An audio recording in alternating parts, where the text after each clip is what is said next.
Please be seated.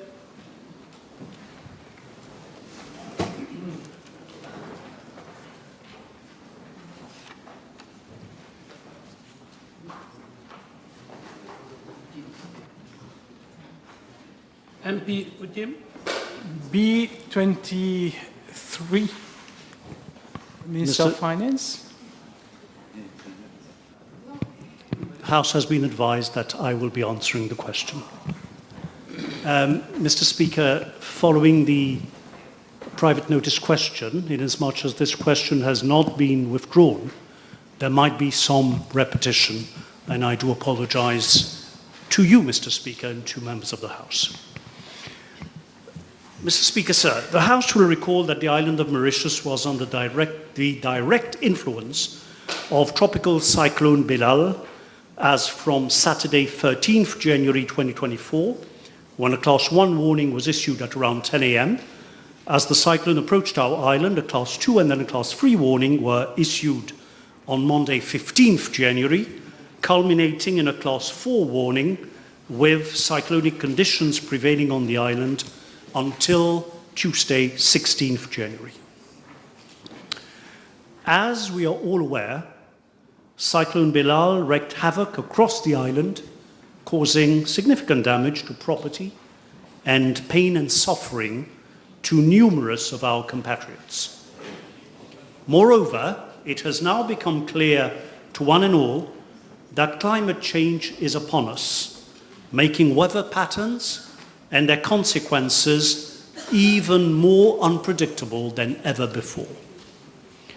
This includes cyclone paths, intensity, and impact in terms, for instance, of rainfall and consequential flooding. Government has not been insensitive to the hardship caused by Cyclone Bilal, and a host of measures were taken to alleviate the sufferings and distress of those afflicted by this calamity. As is normal practice, shelter in social and community centres was offered to individuals and families whose dwelling place became uninhabitable, i.e. damage to property in terms of the question put, whose dwelling had become uninhabitable as a result of the cyclone, and to them the basic necessities were immediately provided on an ongoing basis. Moreover, I'm informed that the Ministry of Social Integration, Social Security and National Solidarity has disbursed 388,750 rupees in terms of cyclone allowance to some 392 families, and 6,437,700 rupees as flood allowance to 3,709 families. Furthermore, government has provided an amount of 7.5 million rupees in the nature of food packs to some 3,750 families. In addition, government acknowledged the fact that the prolonged interruption of electric power supply caused significant loss in terms of foodstuff. Accordingly, a one-off financial assistance of 2,000 rupees is being provided to households having been deprived of electricity for more than 12 consecutive hours during the passage of the cyclone. Thus, I'm given to understand that as at date, a total amount of 77.6 million rupees has been dispersed to 38,821 subscribers, and I understand this is still ongoing. I am also informed that as at date, financial assistance to the tune of about 108 million rupees has already been extended to some 7,296 farmers affected by the cyclone and registered with the Small Farmers Welfare Fund and the Farmers Protection Scheme. This amount comprises, we're talking of damage to property, this amount comprises payment of a one-off financial assistance of 10,000 rupees per arpent to non-sugar planters, including tea growers, payment of a special support to planters for the repairs for damaged plastic or net covers of their sheltered farms, a new loan scheme to planters for the rehabilitation of sugarcane, vegetable, fruits, and flower cultivation and hydroponic units affected by Cyclone Bilal, 50,000 rupees per planter for repairs to damaged greenhouses, free distribution of seeds to affected planters, payment of between 10,000 and 25,000 rupees to breeders for deceased animals, as well as payment of a financial support of 5,000 rupees per bee colony loss. As for property of fisherwomen and fishermen, I understand that there is a scheme under the Fishermen Welfare Fund providing for compensation of 10,000 rupees for damaged boats.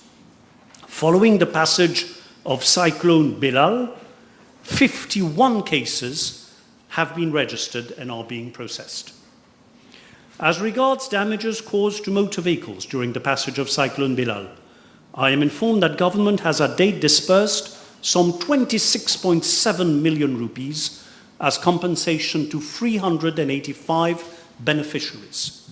There are 734 cars which have incurred total loss, and there are 986 pending cases awaiting information from either insurers or government valuers. As regards residential property, assessment of the extent and value of damages attributable to the cyclone is a very complex issue.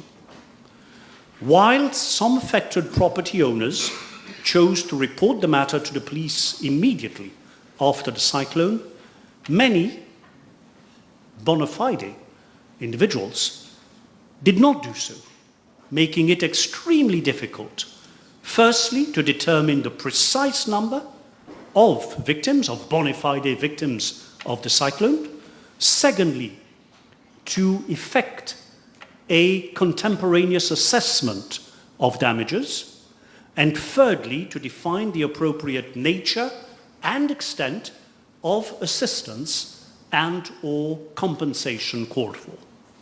Nonetheless, government decided to provide relief to those in need of assistance in different ways. For instance, a scheme operated by the National Empowerment Foundation was extended to the poorest section of the community, providing soft loans up to a maximum of 130,000 rupees for repair work to their homes made necessary by the cyclone's impact.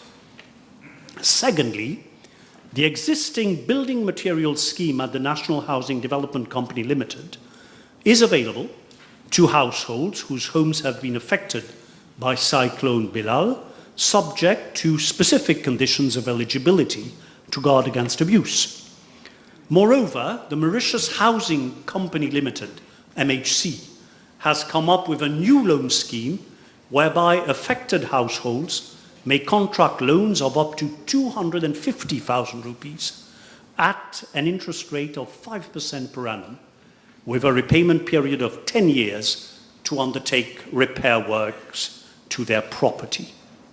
Mr. Speaker, sir, all the above measures reflect government's constant and unconditional commitment to help cyclone victims recover after the passage of Bilal and to guard against calamities flowing from cyclones and other natural disasters in the age of climate change. Mr. Speaker, sir, following the floods in March 2013, several households in the vicinity of Canal Dayot received 100,000 rupees, 100,000 rupees per family from the Prime Minister's Relief Fund. Similarly, following the flood in Fond-du-Sac in 2019, victims received 6,000 rupees per adult, 3,000 rupees per children. So we ask the Honourable Deputy Prime Minister, why has no fund been used from the Prime Minister's Relief Fund to compensate the victims who have lost a lot of properties, furniture, appliances and foodstuff during the cyclone Bilal? As I have endeavoured to explain, this is a very complex issue. In the case of Canal Dayot, we spoke of a specific region where it was relatively easy to ascertain who the affected persons or households were. And the same holds for Fond-du-Sac. In this particular event, it's the whole of the island that was affected. And the Honourable Gentleman will agree with me that it is not as easy a task to determine. I don't want to repeat my question, but I stated that some people reported the matter to the police immediately after, in which case they were issued with a form. In some cases, the police went on site and visually gave a first-hand account of what had happened. Many persons, bona fide persons, did not go to the police. So, as at now, to ascertain the precise number in each region of the country is not an easy task. Secondly, there has been no contemporaneous assessment of damages, which makes it extremely difficult for the authorities. And thirdly, to determine on a case-to-case basis, unless it is suggested that there should be a blanket approach, irrespective of extent of verifiable damage, to define the nature and the extent of assistance to be provided is very difficult. Should the Honourable Gentleman have a specific proposal, then I shall be very happy to communicate it to government. So the time taken by this question, bear with me. I am talking, you are talking, where? Yeah, whatever. This is between you politicians, okay? Yeah, quiet. So I was telling you the amount of time that this question has taken will impede other questions. So I stop there. I will ask the next MP Foukyun Bachar. B24.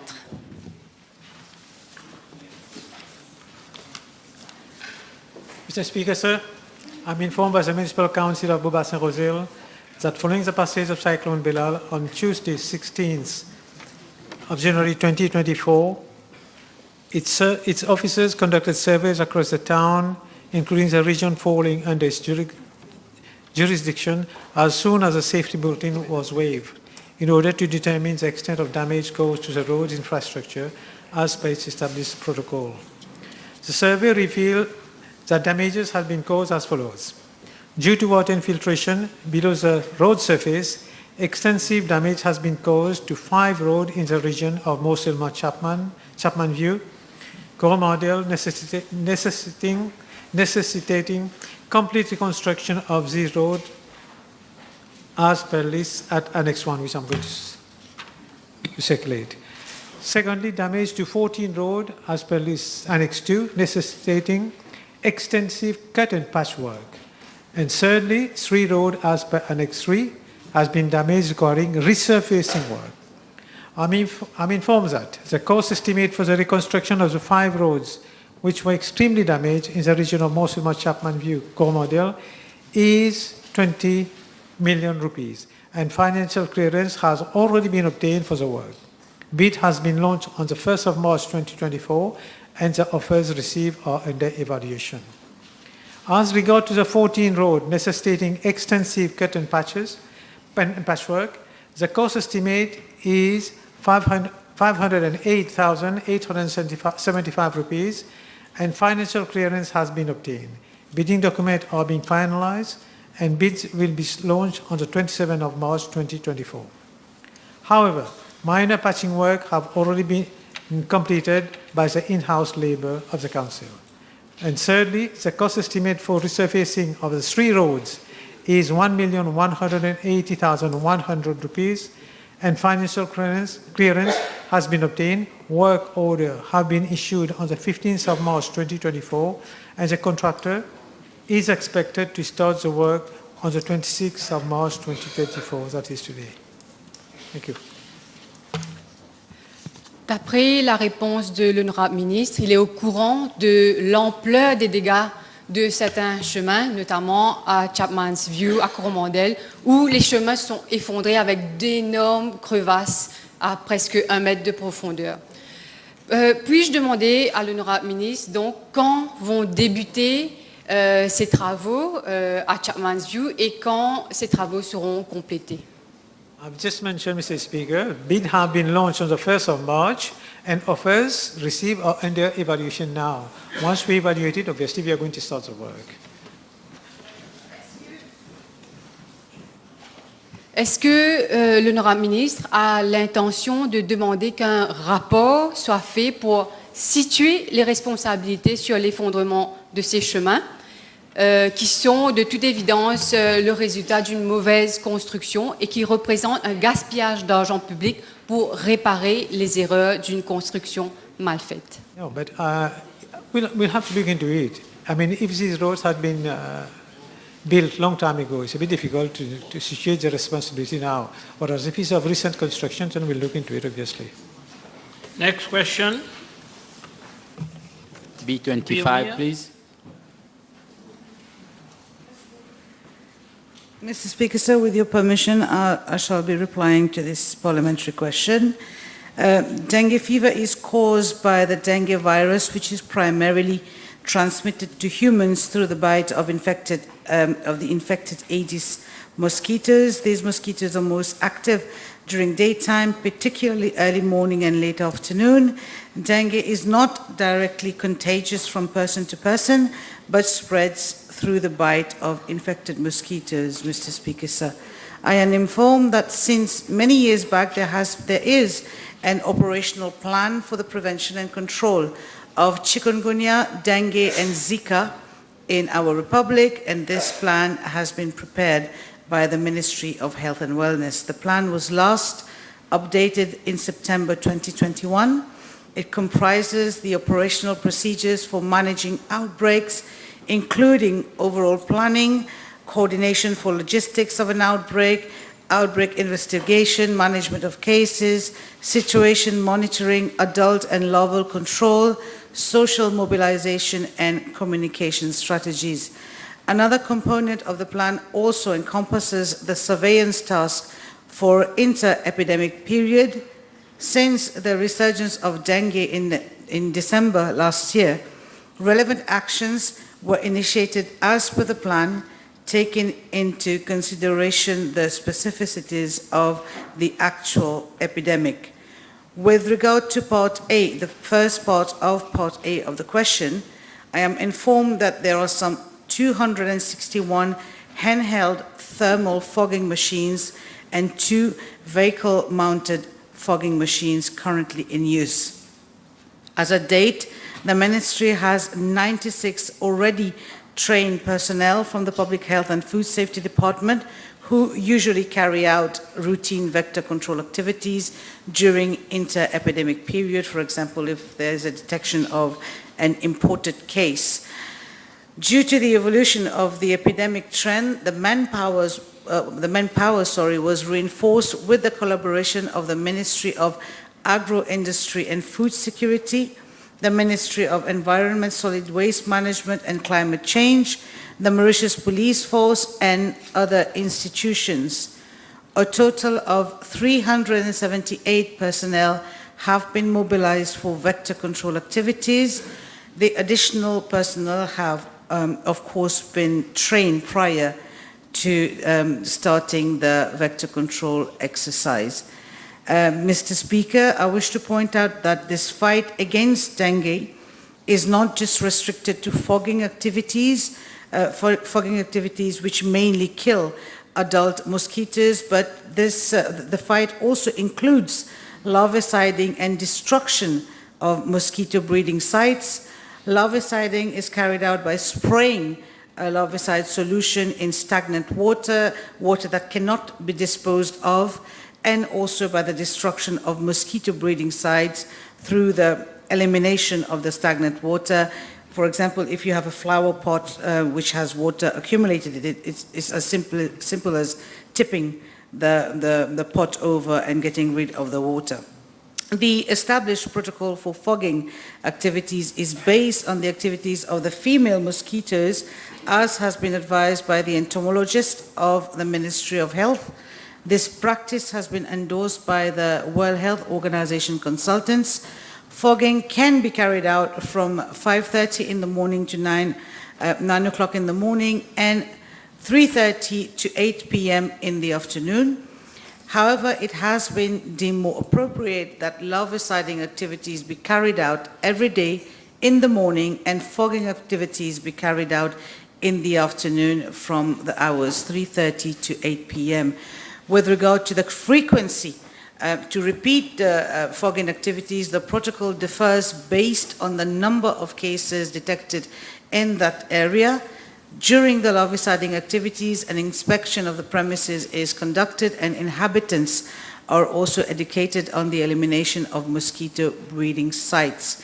Sensitization of the population is also carried out by the Non-Communicable Disease and Health Promotion Unit of the Ministry of Health and Wellness. Mr. Speaker, sir, with your permission, I would like to remind this August Assembly how crucial community involvement happens to be in the fight against dengue. Without the support of the population, we will fail against this epidemic, and therefore I choose this opportunity and thank the Honourable Member for putting the question in the first place. I choose this platform to make an appeal to the whole population to ensure that they take the appropriate measures to keep their yards clean and to get rid of potential mosquito breeding sites.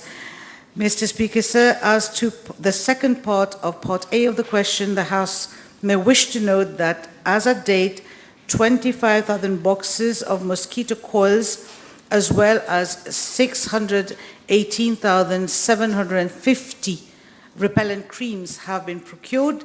In addition, 11,592 repellent lotions and jellies have been received as a donation from the World Health Organization.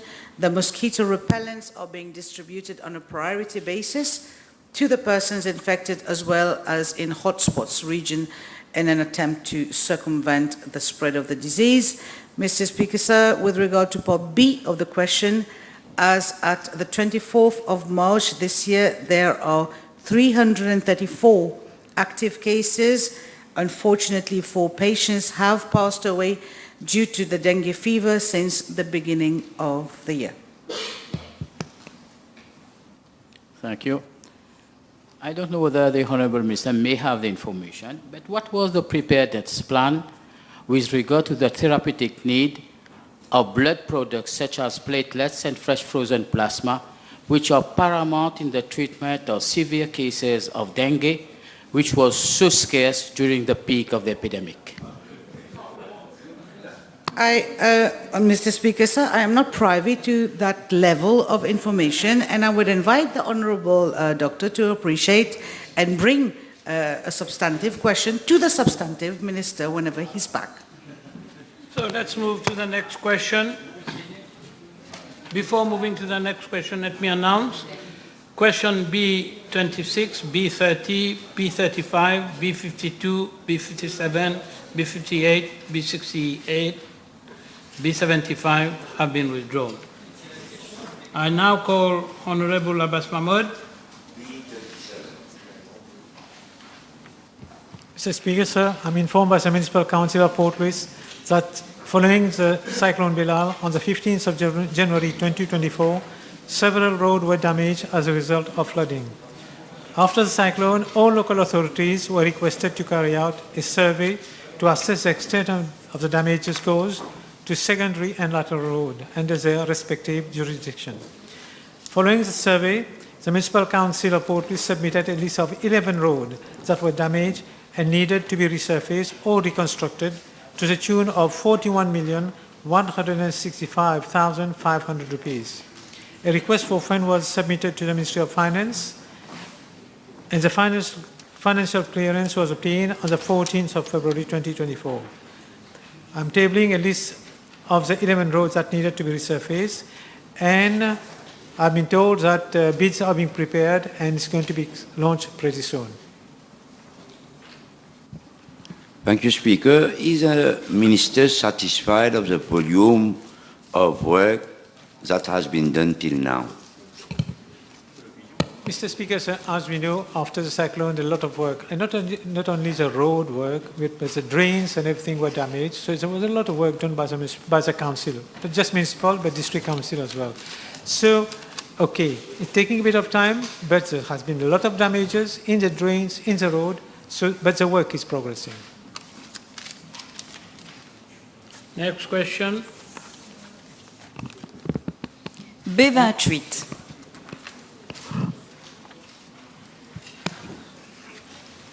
Mr. Speaker, sir, with your permission, I would once again extend my deepest condolences to the bereaved families. I wish to inform the House that as soon as this tragic event was reported on Sunday, the 3rd of March this year, officers of my ministry immediately intervened to contact the 6 bereaved families.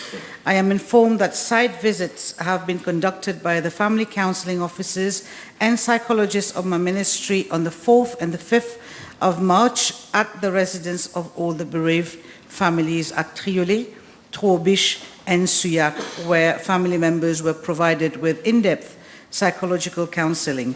And of course, follow-up is being maintained in all the cases.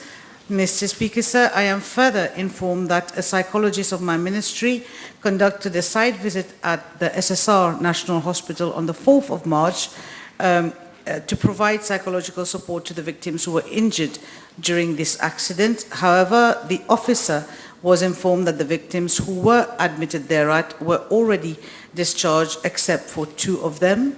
The officer was also apprised that all those who were injured have been attended to by both the psychiatrists and the clinical psychologists of the Ministry of Health and Wellness, and at their end, follow-up was being maintained as well.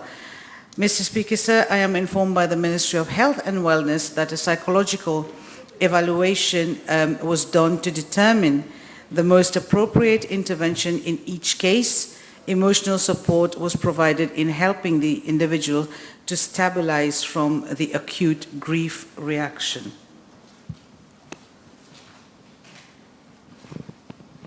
Monsieur le Président, ce tragique incident a bouleversé l'île Maurice entière. La So ministre... this is a supplementary question, eh? Put the supplementary. I allowed you. You asked the permission. I allowed you to put a supplementary question. So put the question. Yeah. Thank you, Mr. Speaker. Sir. I thank you to understand. Yeah. La ministre peut-elle informer la Chambre la raison pour laquelle elle n'a pas considéré nécessaire de rendre visite à la famille du mineur décédé et aux autres mineurs blessés dans ce tragique incendie de Kawal, étant donné que son ministère est responsable des mineurs? Merci. Mr. Speaker, sir, the parliamentary question that has been put forward by the 4th member for Vacqua Floreal is quite specific and self-explanatory, and I have provided the answers pertaining to that parliamentary question. Okay, let's move to the next question. I'll call MP Nagalingam. B29, please. Order. What is happening? Mr. Speaker, sir, the source of the dog population problem in our country is a high number of unsterilized dogs across the island. Numerous pet owners do not sterilize their pets and allow them to roam freely in their localities. The unwanted puppies born from their pets are often dumped and abandoned, thus adding up to the population of stray and free-roaming dogs in Mauritius. In order to tackle the free-roaming dog population, the Mauritius Society for Animal Welfare, MSO, has implemented the Sustainable Project for the Dog Population Control in Mauritius since June 2022, whereby free mass sterilization of dogs is carried out across the island. Funds to the tune of 30 million rupees have been earmarked under the National Environment and Climate Change Fund for implementation of the above project. Mr. Speaker, sir, I'm informed that the MSO has, as at date, sterilized 10,480 dogs. I'm also informed that the MSO organized 38 sterilization campaigns of dogs in the area of Bobassain-Rosil, wherein 609 own dogs have been sterilized. Moreover, the MSO has carried out a total of 74 catch, neuter, release interventions in the area. Mr. Speaker, sir, I'm also informed that the MSO, in collaboration with the Municipal Council of Bobassain-Rosil, will hold a major mass sterilization campaign in the month of April 2024. The activities will comprise free registration, free sterilization, and adoption of dogs. The target of this campaign is to sterilize around 200 own dogs during the event. The honourable member will also appreciate that numerous interventions are done in the region by the MSO, whereby cases pertaining to aggressive dogs are handled to ensure the safety of the public, and injured dogs are also rescued. Furthermore, following a complaint made by the Honourable Mrs. Fazila Jiwadoriaou with regard to the presence of stray dogs in the yard of Stanley Municipal Centre and Pre-Primary School, 2 interventions were carried out by the MSO. Mr. Speaker, yes. Sir, not done yet. I would therefore like to make an appeal to the residents of the locality of Rosil and its surroundings to take advantage of this campaign and have their dogs sterilized freely. On a final note, I would like to again bring to the attention of my colleagues and public at large that the sterilization of dogs is a sine qua non for a controlled dog population in our country. Thank you, Mr. Speaker, sir. Thank you, Mr. Speaker, sir. Is the Minister, Honourable Minister, aware that on the 19th February this year, several children attending the municipal pre-primary school of Avenue Beato Rosil were severely beaten by fleas transmitted by numerous stray dogs who were permanently present in the yard of the school? Mr. Speaker, sir, I've just mentioned in my reply that Honourable Mrs.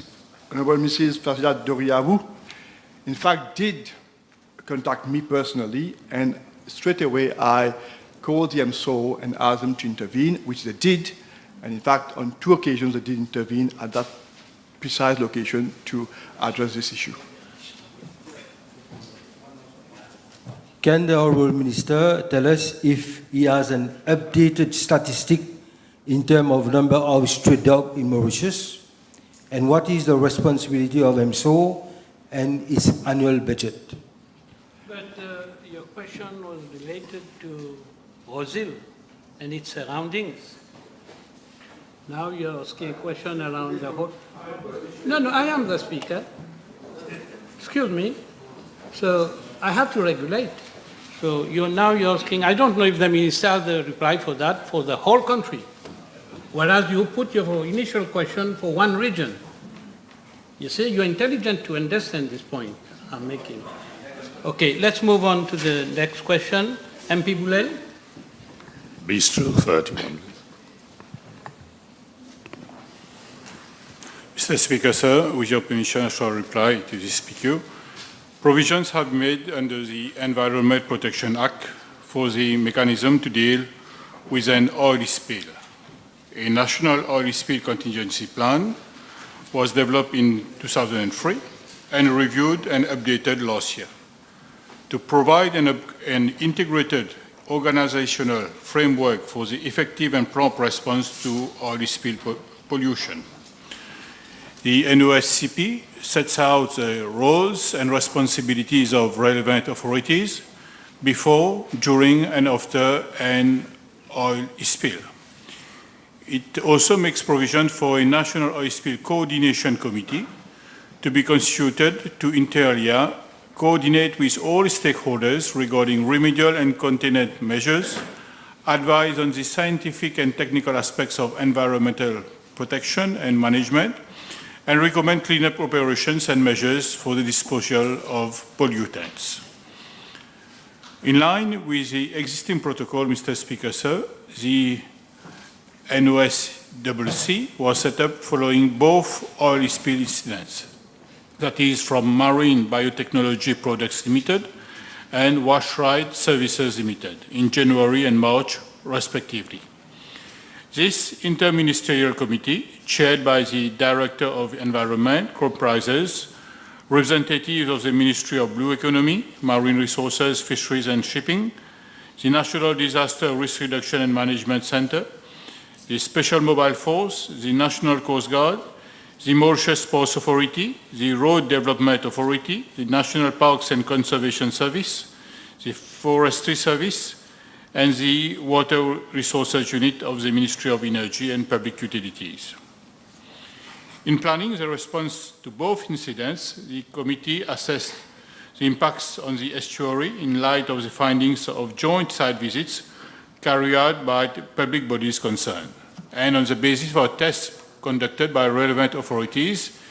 These include water quality monitoring in Rivulet Terre Rouge and the estuary, seawater quality monitoring and underwater ecological surveys, sediment testing, air quality monitoring and analysis of fish and shellfish specimens, daily monitoring of migratory bird species, and monitoring of the health status of species growing in the estuary.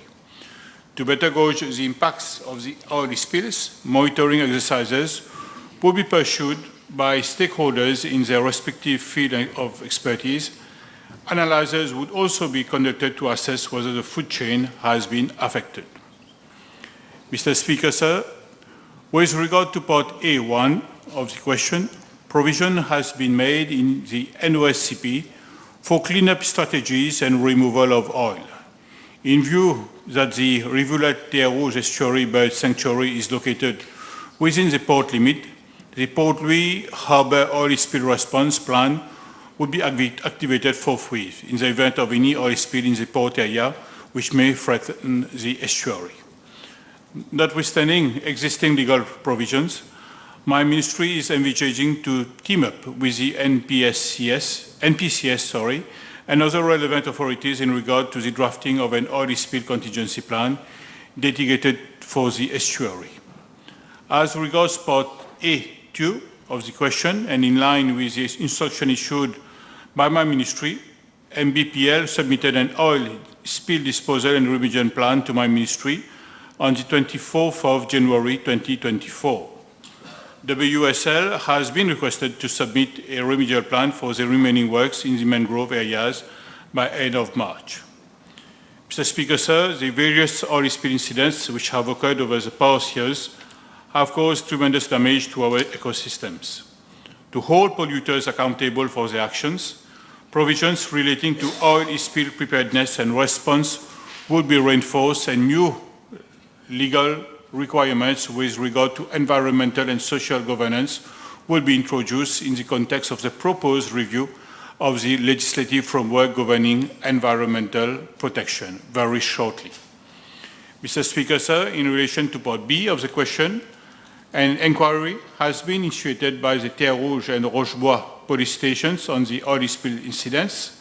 Concurrently, my ministry is awaiting advice from the Attorney General's Office regarding relevant sections of the EPA under which the polluters would be held liable. Pursuant to Section 88 of the Act, the Police de l'Environnement issued a fixed penalty notice of 25,000 rupees to WSL for allowing oil to be deposited in Rivulet Terre Rouge. Since the Forests and Reserves Act of 1983 has been contravened in both cases, sanctions are also being envisaged by the Forestry Service. Now, can you have a copy of the remedial plan till the oil contingency plan is finalized? Sorry, I didn't understand you.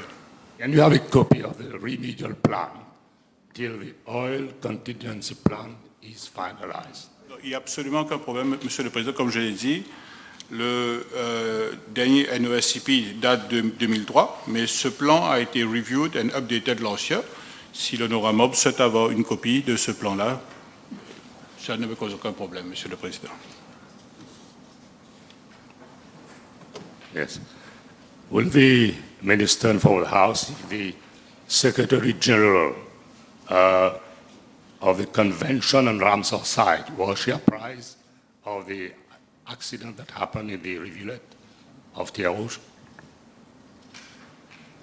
Oui, je n'ai pas compris votre question. Excusez-moi. No. Will the Minister inform the House if the Secretary General of the convention on Ramsar site has been fully apprised of the incident? Yes. The Rivulet Terre Rouge Estuary Bird Sanctuary is the first Ramsar site of international importance for Mauritius, and that was designated on the 30th of May 2001. So it covers an area of 26 hectares and is managed by the National Parks and Conservation Service. The site is known to harbor 3 endemic plants and is used as feeding ground by at least 14 species of migratory birds. Yes, Mauritius has ratified the Convention on Wetlands of International Importance, especially as waterfowl habitat, Ramsar Convention in 2001. The National Parks and Conservation Service of the Ministry of Agro-Industry and Food Security is a national focal point, and all the necessary authorities have been duly contacted. Sure.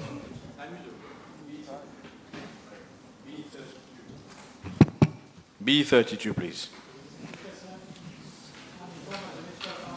Phoenix, that the extension of Baza Lane at Kanfukro was undertaken by the National Development Unit in 2021.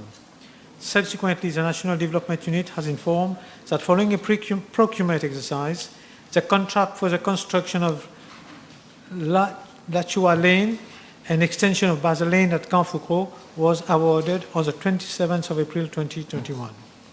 The date of the start of the work was the 20th of May 2021, and intended completion date was 15th of September 2021. However, I'm informed that the work could not start as road alignment could not be provided by the Municipal Council of Aqua Phoenix due to unavailability of a sworn land surveyor. The project was consequently put on hold as from the 20th of May 2021 till 22nd of August 2022. The road alignment was confirmed by the land surveyor of the Council on the 22nd of February 2022. The work started on the 23rd of August 2022, and during scarification and excavation work for the road, leakage were observed on the existing CWA pipes. The Central Water Authority had therefore to carry out the replacement of the existing pipes, and same were completed on the 14th of April 2023. The road work were completed on the 8th of August 2023 by the contractor and handed over to the Council on the 9th of November 2023. I'm informed that after the passage of Cyclone Bilal, a stretch of 55 meters along Baza Lane had been damaged due to seepage of water under the road base. The contractor has already been instructed to carry out the remedial work on the 18th of March 2024, and the contractor has mobilized on site as from the 25th of March 2024 to complete the work by the 8th of April 2024.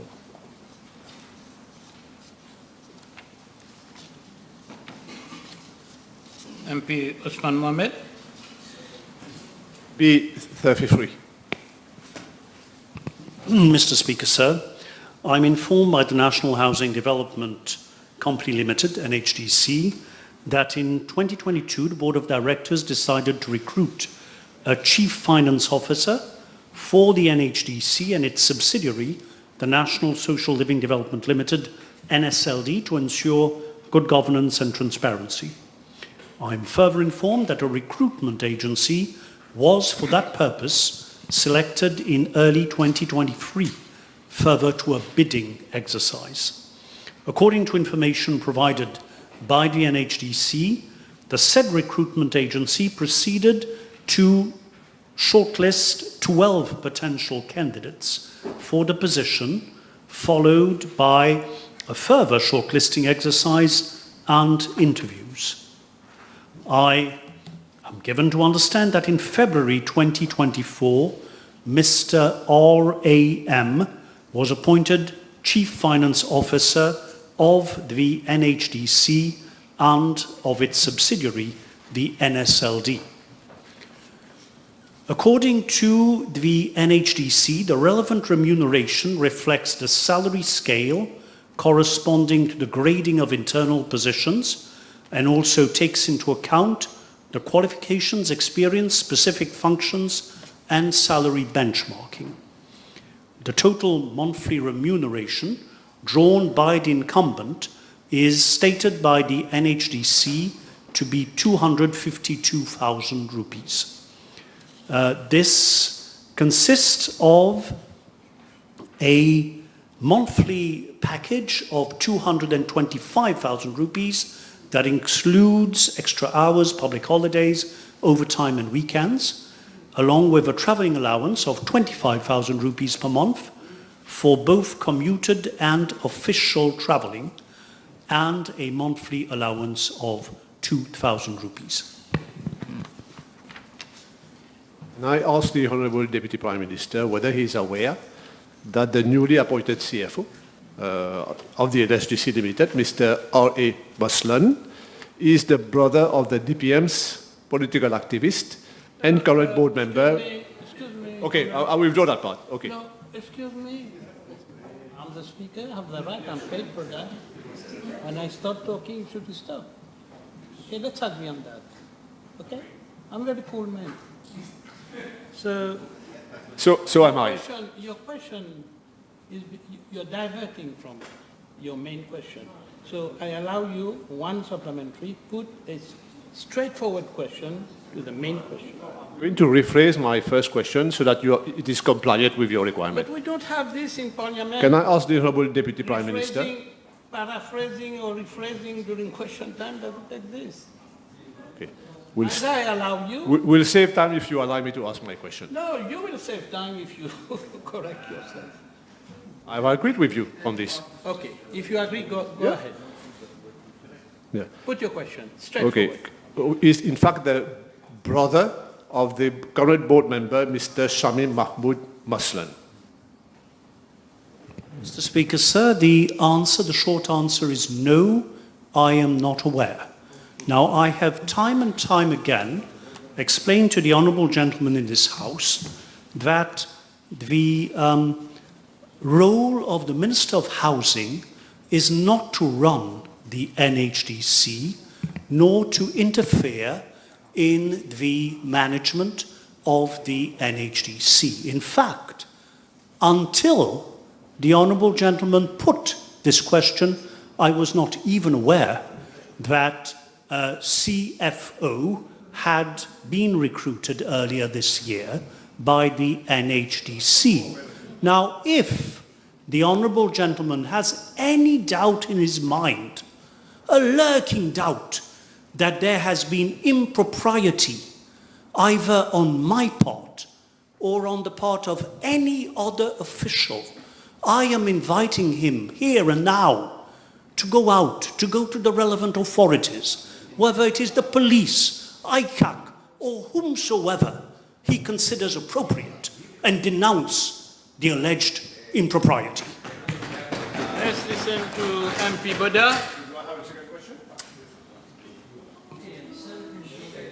Thank you, Mr. Speaker. My question is B34. Mr. Speaker, sir, I wish to inform the House that Mauritius is self-sufficient in most of fresh vegetables under normal climatic conditions. However, the volume produced varies according to seasons as well as prices, which are according to demand and supply. Owing to our tropical climate and climate change, the island faces adverse weather conditions impacting negatively on vegetable production. For instance, early this year, vegetable production was affected by more than 50%, mainly due to cyclone Belal.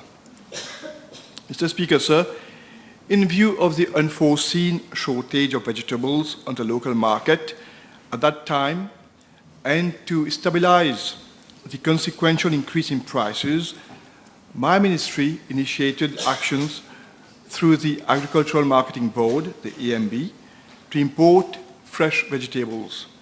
On the other hand, import permits are being granted all year round for the imports of by private entities, as various crops cannot be produced locally.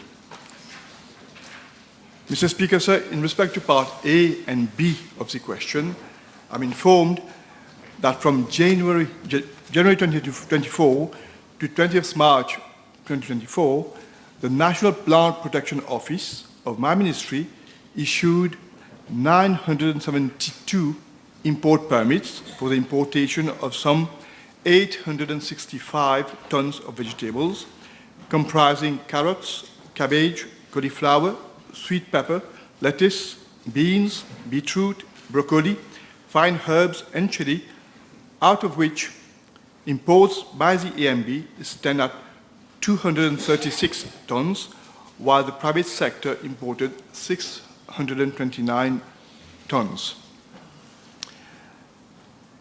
As local production of vegetables is expected to be back to normal by May 2024, no new imports will be made by that date. On the other hand, importation by regular private importers specific for the hospitality sector is being monitored closely by the NPPO. Mr. Speaker, sir, production of onions, potatoes, and garlic are highly dependent on seasonality. Production season is from end of July to December for potato, whereas for onion, it is from August to November. In view of the fact that their storage lasts only for a few months, importation of same is undertaken by the AMB to ensure consistent supply to the market. As regards strategic crops, I'm also informed by the Agricultural Marketing Board that some 4,564 tons of onions and 3,806 tons of potatoes have been imported, and the quantum imported for garlic amounts to 364 tons. At the moment, there is no shortage of these products, and the local market is fully supplied with. Mr. Speaker, sir, in respect of the markup policy, I wish to inform the House that all products imported by the AMB are sold at subsidized prices to the public, thus playing a key role in price stabilization in the local market. A markup of around 22 to 25% is applied on the cost prices of potatoes and onions, as the wholesale price is fixed by the AMB and retail price is fixed by the Ministry of Commerce and Consumer Protection. The auction prices and volume of locally produced vegetables traded at the national wholesale market are affixed on a daily basis on the website of the AMB. Hence, a comparison made in prices at the markets and supermarkets, hypermarkets, shows a huge price difference. Mr. Speaker, sir, to support the consumers at a time when the prices of vegetables went up following the passage of cyclone Belal, government intervened through the AMB to import some highly consumed vegetables and put on sale at a reduced price. And I can say it brought some relief to the population. Mr. Speaker, sir, the possibility of applying the same formula and market policy as in the case of potatoes and onions to other vegetables is being looked into by my ministry together with the Food and Agricultural Research and Extension Institute, FARE, the Small Farmers Welfare Fund, the Agricultural Marketing Board, and the Ministry of Commerce and Consumer Protection. All implications would have to be analyzed to ensure a win-win situation for producers, consumers, and stakeholders in the supply chain. Thank you, Mr. Speaker, sir. I thank the Honourable Minister for his answer. From the figures, he will agree to me with me that we have about 15 permits being allocated per day, because you said 972 within 2 months.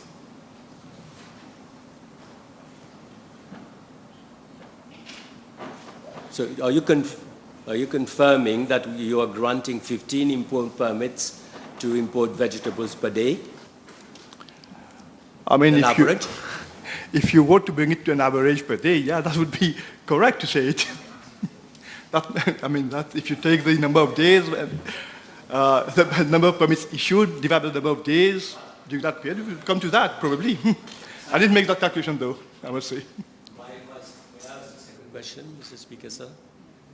Is the Minister aware that imported goods, fruit items, I'm going to take two. A cabbage was sold at 300 rupees in a supermarket, and patiso, that is custard squash, was sold at 800 rupees. Can the Minister consider a mechanism, together with the Minister of Commerce, to see that such abusive prices cannot be practiced in supermarkets in Mauritius for goods which are being imported? Well, Mr. Speaker, sir, we all know that we are an island which is exposed to cyclones and other calamities, natural calamities. And every time we have been faced by those calamities, it has an impact on the production of vegetables, and of course it reflects on the price that's being practiced. It's a question of supply and demand. And that is why this time, at the level of the government and the ministry, we intervene to at least mitigate the price hike of certain highly consumed vegetables. And in fact, for cabbage, we did, through the AMB, import a certain quantity and put it on sale at 50 rupees per kilo, at least to mitigate that the high prices being practiced by supermarkets. In fact, we did invite the consumers to go to those selling points of the AMB to buy those products that we imported and being sold at a subsidized price to alleviate this issue of high prices being practiced by some supermarkets. Next question, MP Béranger. B36. Mr. Speaker, sir, with your permission, I shall reply to parliamentary questions B36 and B73 together as they relate to the same issue. Mr. Speaker, sir, the recurrent disruption of electricity supply at the Floréal State Secondary School was due to the theft of electrical cables. I'm informed that on Friday, 11th November 2022, during school holidays, officers of the Energy Services Division of the Ministry of National Infrastructure and Community Development carried out a site visit and noted that electrical wires had been stolen from an electric panel at the school, resulting in the interruption of power supply in the activity room, chemistry and physics labs. On resumption of school, arrangements were made to restore power supply in these specialist rooms and laboratories. I'm further informed that a second theft occurred on Friday, 22nd September 2023, whereby one of the main cables from the transformer room was stolen. This resulted in a power cut in the administrative block, laboratories, and library. A contract was awarded to KC Electricals Limited on 12 December 2023 for the repair works, which were to be completed by 21st March 2024. While works were in progress, a third theft occurred on Saturday, 2nd March 2024, whereby all the remaining main electrical cables from the transformer room were stolen, and this time the whole school was deprived of electricity. Subsequent to the third theft, the contractor was on site on the 7th March 2024 and was requested to carry out the necessary repairs as recommended by the ESD. Pending the completion of the works, the installation of a generator was envisaged. However, the Energy Services Division advised that installation of a generator would also require repairs to the electrical cabling network, and therefore it would be better to proceed with the electrical cable repairs itself. I am informed that on Saturday, 9th March 2024, the cables were again stolen, but the contractor being on site ensured that the works are completed and the power supply was subsequently restored on Thursday, 14th March 2024 at around 17 hours. All 4 cases of thefts were reported immediately to the police, and the latter has informed that the investigations are still ongoing. Mr. Speaker, sir, the following actions also have been taken by my ministry to strengthen security measures. The doors of the transformer room have been reinforced. The metal gate at the rear of the schoolyard, giving access to the transformer room, has been reinforced with metal bars. The duct carrying the main electrical cable from the transformer room to the school have been covered with concrete. One additional security guard has been posted at the school. Furthermore, the police has been requested to effect regular patrol in the vicinity of the school.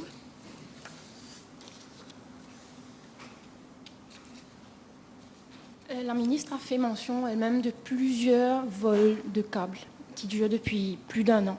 Peut-elle nous dire précisément quand est-ce que le contrat avec une agence de sécurité a été alloué, par qui et pour combien de temps? Merci. See, I'll just give you the information.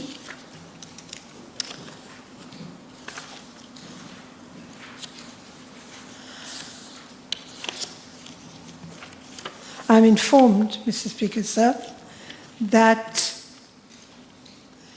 the contract has been allocated.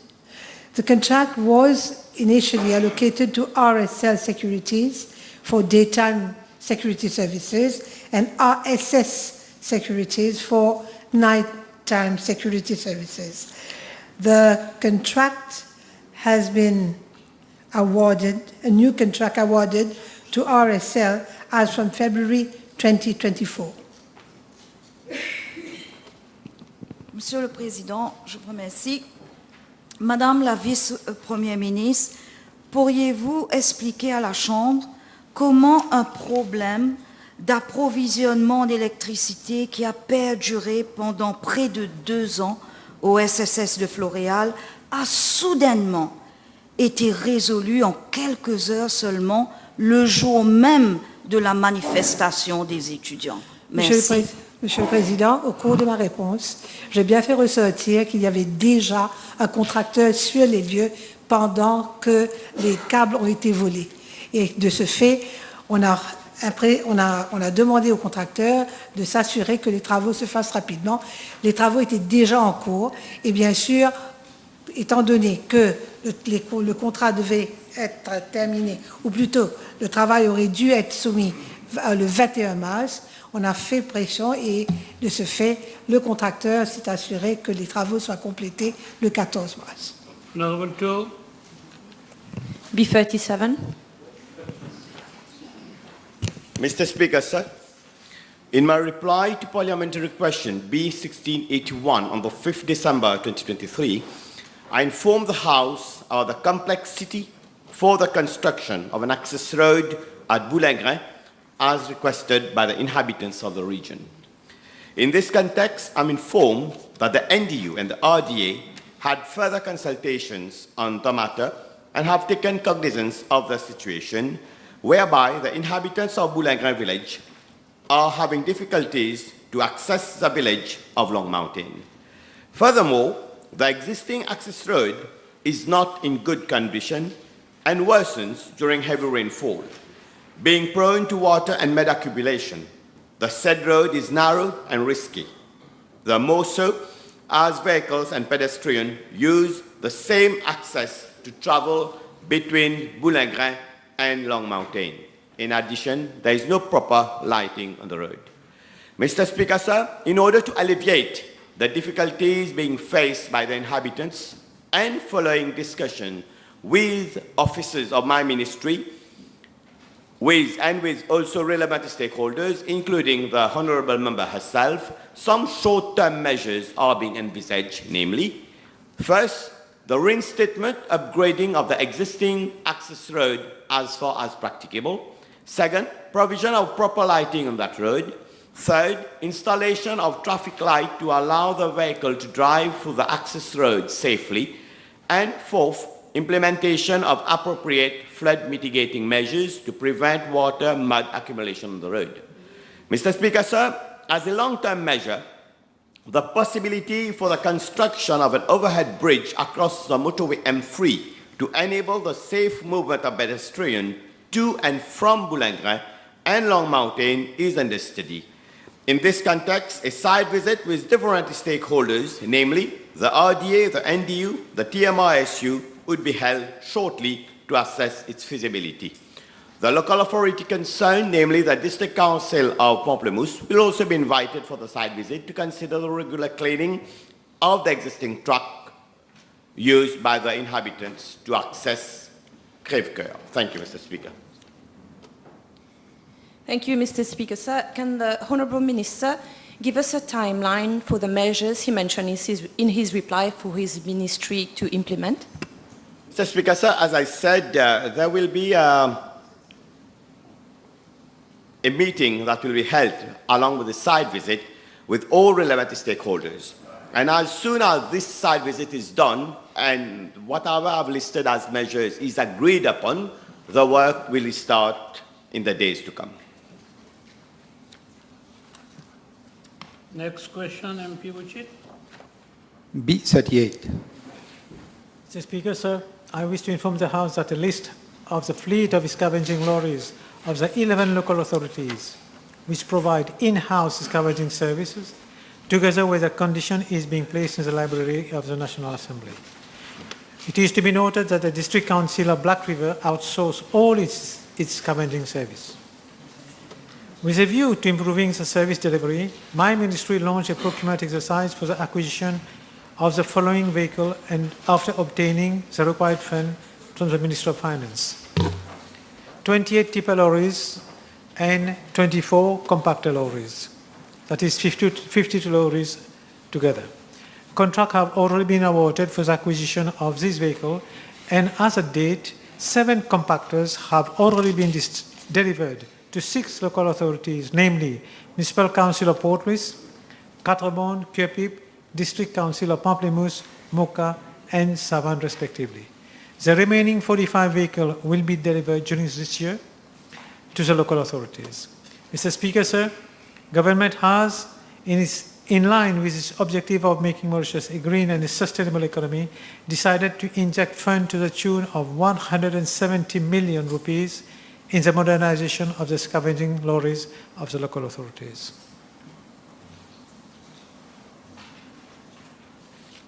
Can the Honourable Vice Prime Minister inform the House what are the measures being taken to ensure the timely acquisition of new lorries, particularly in the local authorities experiencing poor services due to the breakdown issues, in order to alleviate the reported backlog? The Speaker said we are not providing poor services because normally when you have such a large fleet of lorries, you are going to have maintenance on the lorries. A lot of these lorries are being maintained. That's why they're out of service, number one. And secondly, we are buying, as I mentioned, 52 lorries to replace it over 7 we have received already. It takes time to get the lorries. Even if you put a large number, we try to purchase such a large number, it's not easy to get it all at the same time. That's why it's taking its time, but hopefully by the end of this year we should be able to get all the lorries on site. MP Amos? E39.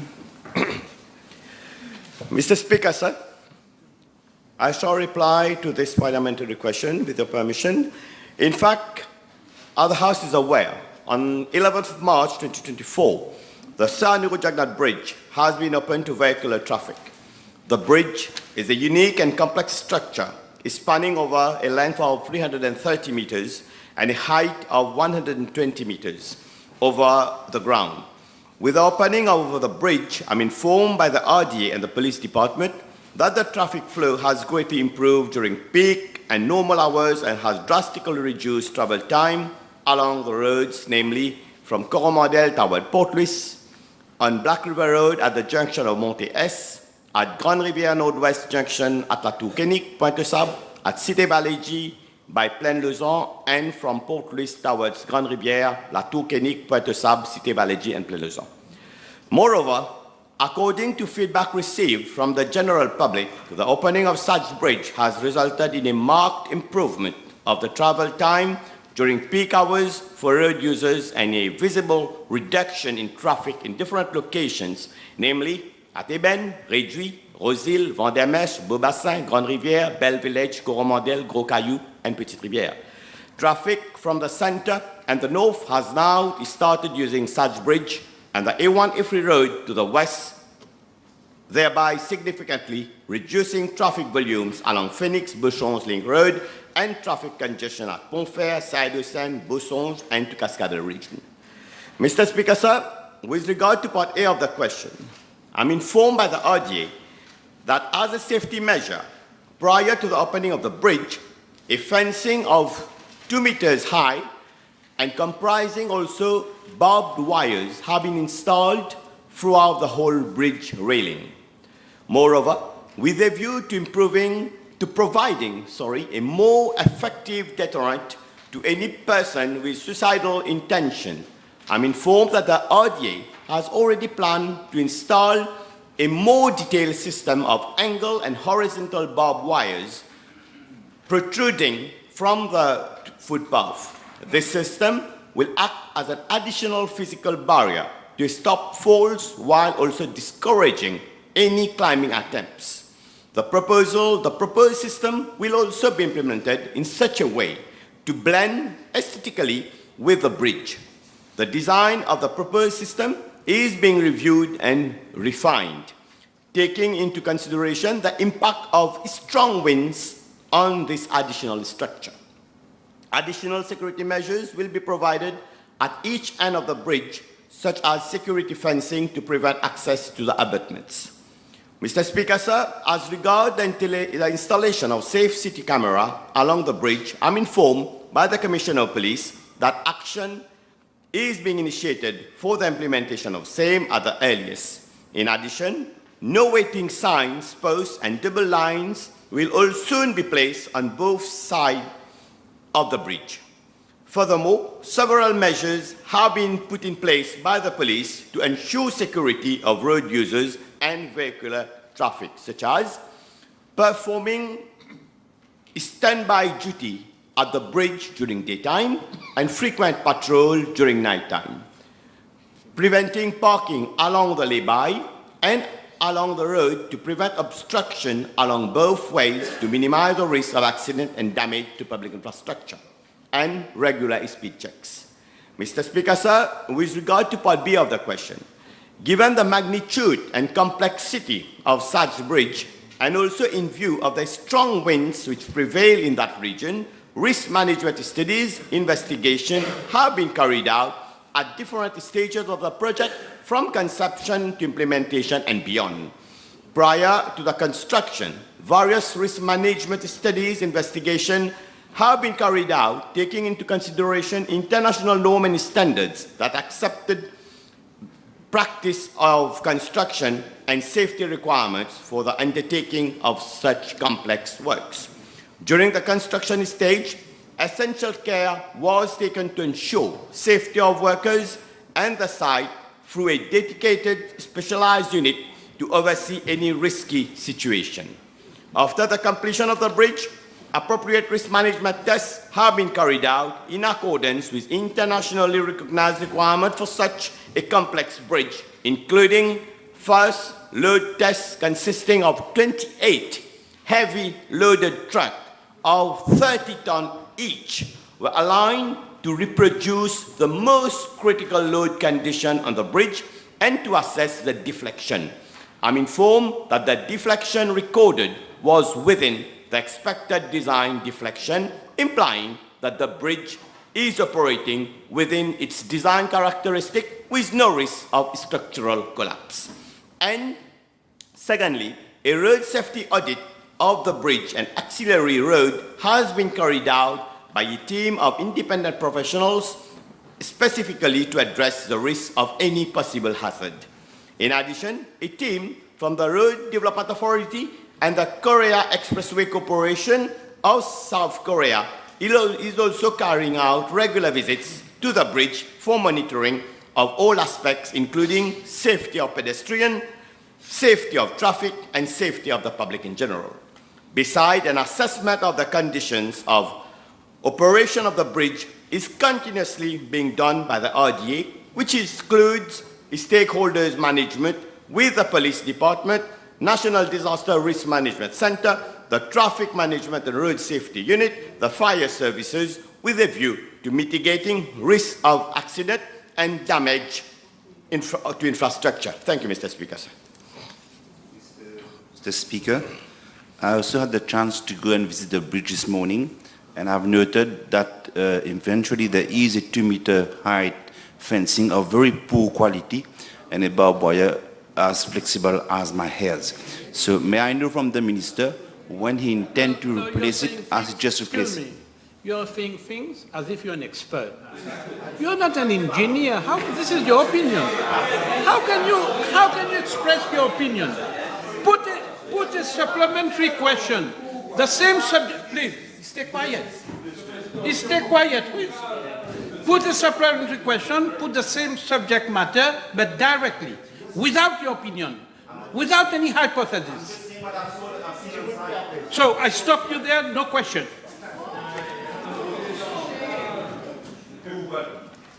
So next question. You have a question, Honorable Bada, please? I ask the Honourable Minister, which company carried out the stress test on the bridge? As you are aware, we had, of course, the RDA team was there. We had the Korean Expressway Corporation who did the design, evaluation, and risk and solution. We had the Sistra International Bridge Technologies, which is an international French design. And you also had COWI, C-O-W-I, who counter-checked all the tests that were being done. And you also, just for your information, you also have Olsen APS International Danish that work on the wind modeling. You have the ARQ Consulting Engineers International South Africa who work with geotechnical engineering. You have SEFTIM from France who work with the lighting protection. If all these people, international repute are poor quality, so I don't know what good quality would have been. Thank you. Next question, MP Sikian. E40. Mr. Speaker, sir, I'm informed by the Municipal Council of QPIP that 2 complaints were received at the level of the Council regarding illegal construction of a wall across a river on the Frederic Bonfay Street in QPIP. The first complaint, dated 30th of January 2024, was addressed to the Minister of Environment and Solid Waste Management and copied to the Municipal Council of QPIP, amongst others. The second complaint was received via the Citizen Support portal on the 12th of February 2024. On the 23rd of February 2024, the Municipal Council of Kirpip carried out a site visit and observed that a concrete wall of 5.25 meters long and 2 meters high had been constructed across a watercourse. Consequently, on the 28th of February 2024, a pulling down notice was served on the offender pursuant to Section 127C of the Local Government Act in order to pull down the wall on the river course within a delay of 30 days from the time of the service of the notice. I'm also informed by the Municipal Council of Kirpip that the offender has submitted an undertaking in writing that he would pull down the illegal boundary wall by the 28th of March 2024. Should the offender fail to take necessary action within the prescribed delay, a case will be lodged by the Council in court against the offender, and the court will be requested to issue an order for pulling down of the illegal structure. Mr. Speaker, sir, I'm also been told by the Council that the DPM has contacted them for some time now to expedite matters as far as this project is concerned. Can I ask the Honourable Vice Prime Minister whether he's aware that many houses were flooded because of this illegal construction? The Speaker, sir, that's what I was told, but as soon as we came to know about it, the Council has acted very quickly, and as we have seen. Can I ask the Honourable Vice Prime Minister whether he can reassure the House that the authorities will not tolerate such illegal construction in the future? I mean, it goes without saying, Mr. Speaker. I mean, naturally, we don't tolerate, that's why we are acting against that particular person. MP, no, it's okay. It's okay. Your question is over. MP, let MP David go. Thank you, Mr. Speaker, sir. B41. Mr. Speaker, sir, as the House is aware, following the passage of tropical cyclone Bilal, Mauritius witnessed a torrential rainfall on the 15th January 2024, causing inundation across Mauritius, but which was more pronounced in the region of Port Louis. In fact, a high-intensity rainfall of more than 120 millimeters of rain in a short span of time was recorded in Port Louis, coupled with a high tide of the sea.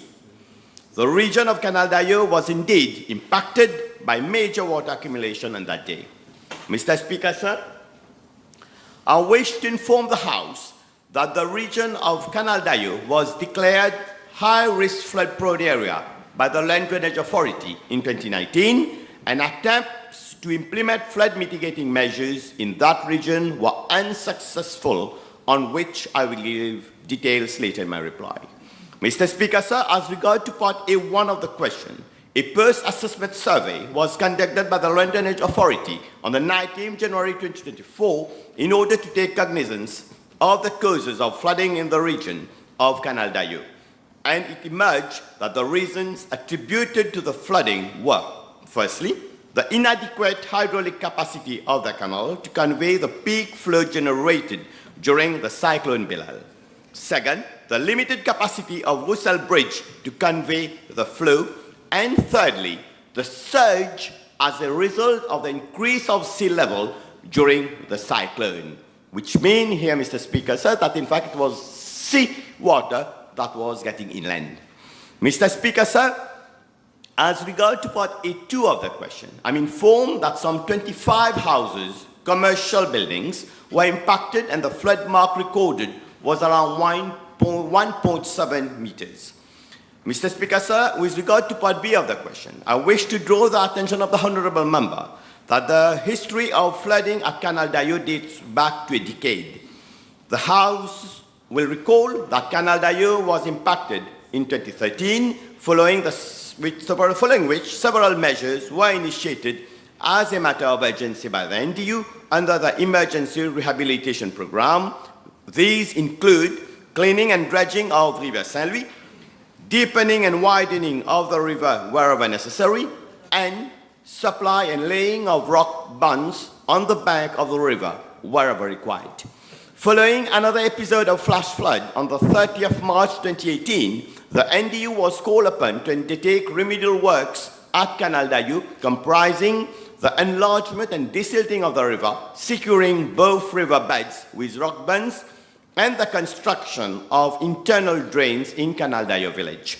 On the 13th March 2022, several regions around Mauritius were severely hit by heavy rain, which led to significant flooding and water accumulation. The region of Canal Dayot was again affected as the river was running at its full capacity, which led to backflow of water in the drainage network, resulting in water accumulation and flooding of several houses.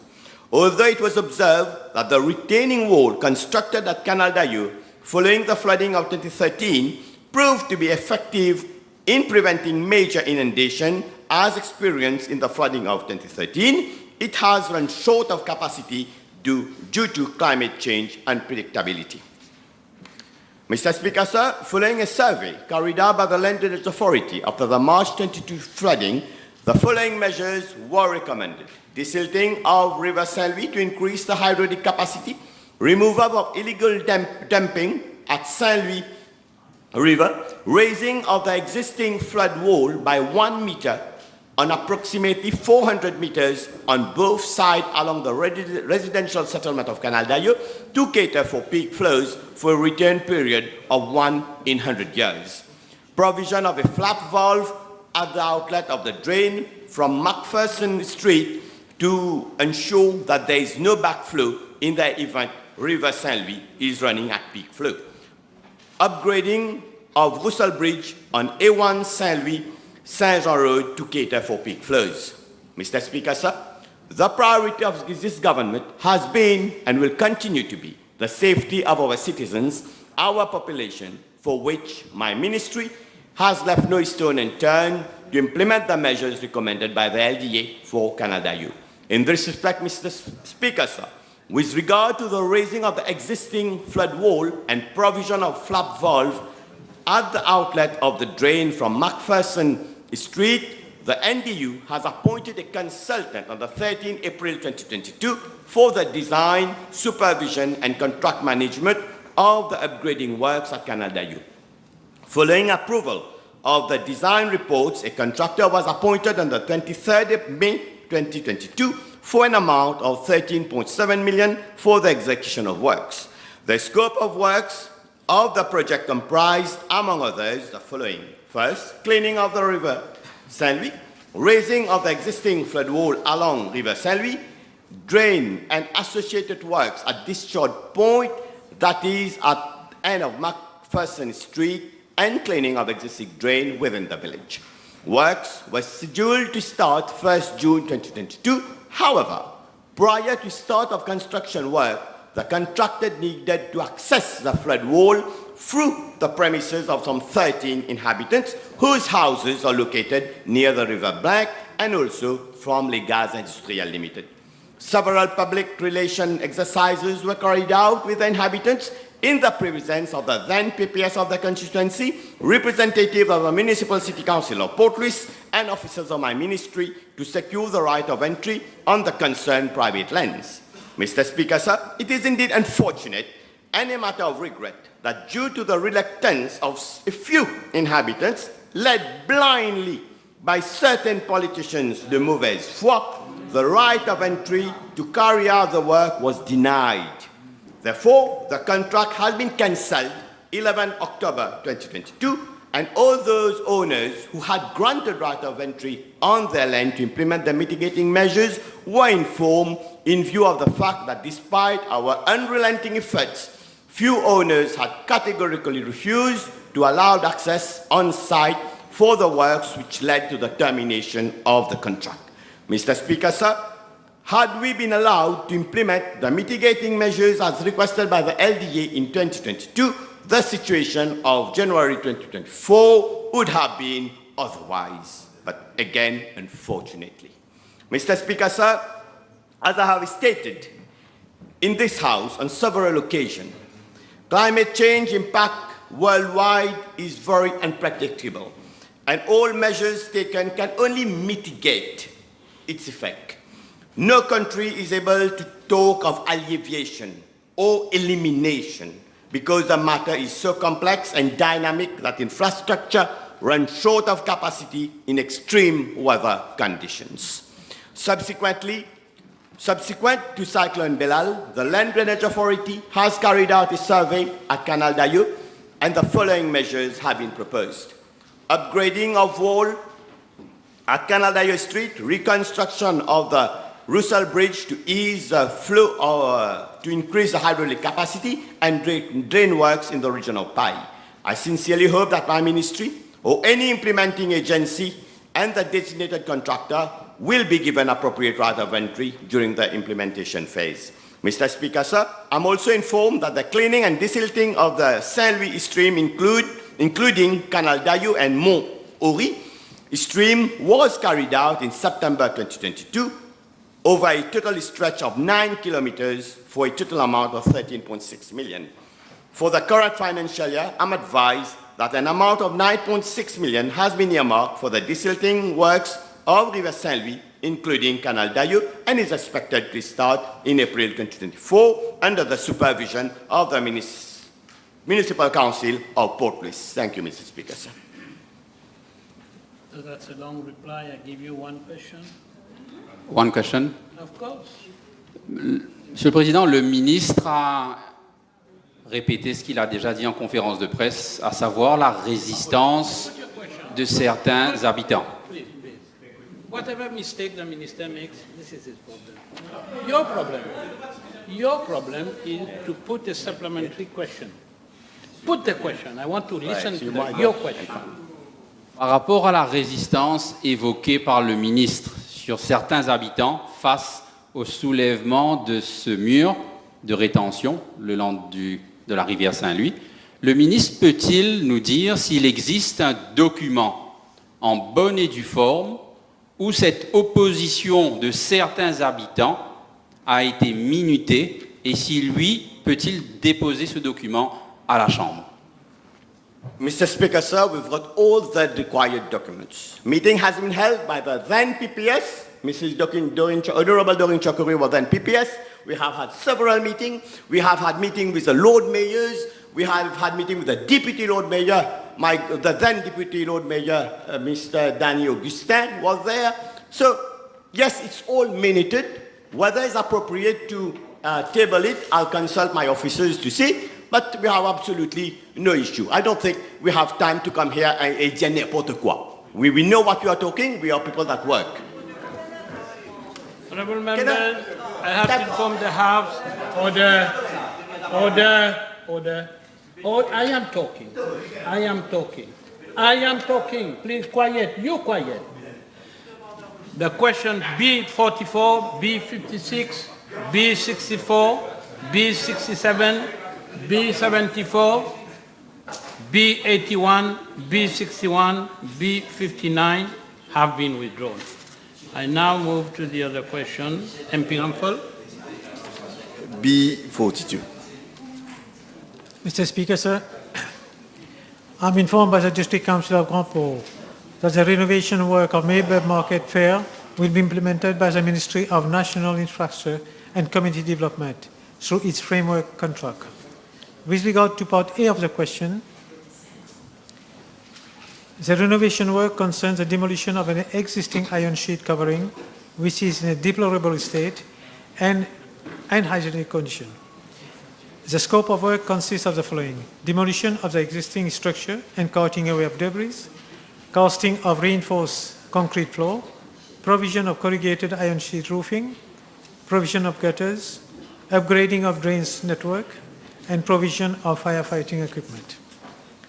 As regard to part B and C of the question, the total cost of the project is estimated at 17,275,000 rupees, and the project is expected to be completed in 3 months' time, after the work order is issued by the MNI. Mr. Speaker, sir, I'm further informed by the District Council of Grand Port that presently it is undertaking the relocation of the 203 stallholders, that is 187 dealing in vegetable and fruits and 16 dealing in cakes and beverages, prior to handling over the site to MNI.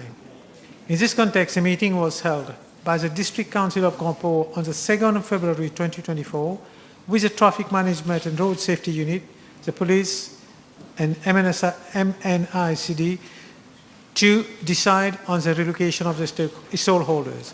The District Council of Grand Port expect to complete the relocation exercise by the first week of April 2024 and subsequently hand over the site to MNICD for implementation of the project.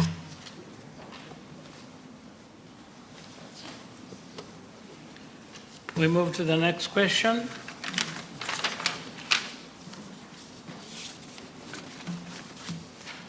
B46, MP Armans. B46.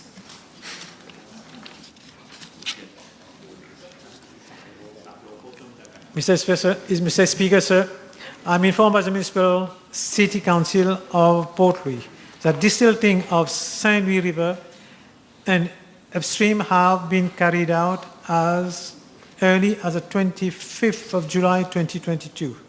The project cost was $13,673,494.25.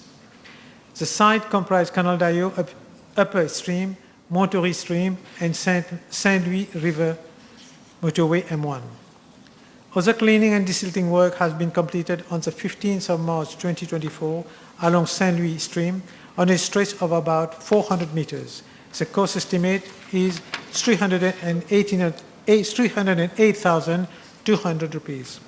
Moreover, cleaning and desilting work along Canal Dayot and Saint Louis River, starting from Aqueduct towards the outlet, have started on the 22nd of March 2024 for a duration of about 12 days on a stretch of 400 meters approximately. The cost estimate is $358,800.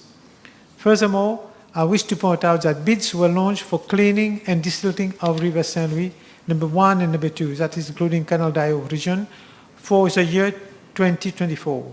The cost estimate is $9,600,000. The bid is at evaluation stage. Mr. Speaker, sir, with regard to preparedness plan, you may wish to note that a contingency plan for flooding of Canal Dayot has been devised for the region of Canal Dayot by the National Disaster Risk Reduction and Management Center. The Municipal Council of Port-Louis follows the same plan as it already defines the role and responsibilities of the concerned stakeholders in the event of imminent flooding within the region of Canal Dayot, so as to ensure the safety and inhabitants through timely and effective evacuation.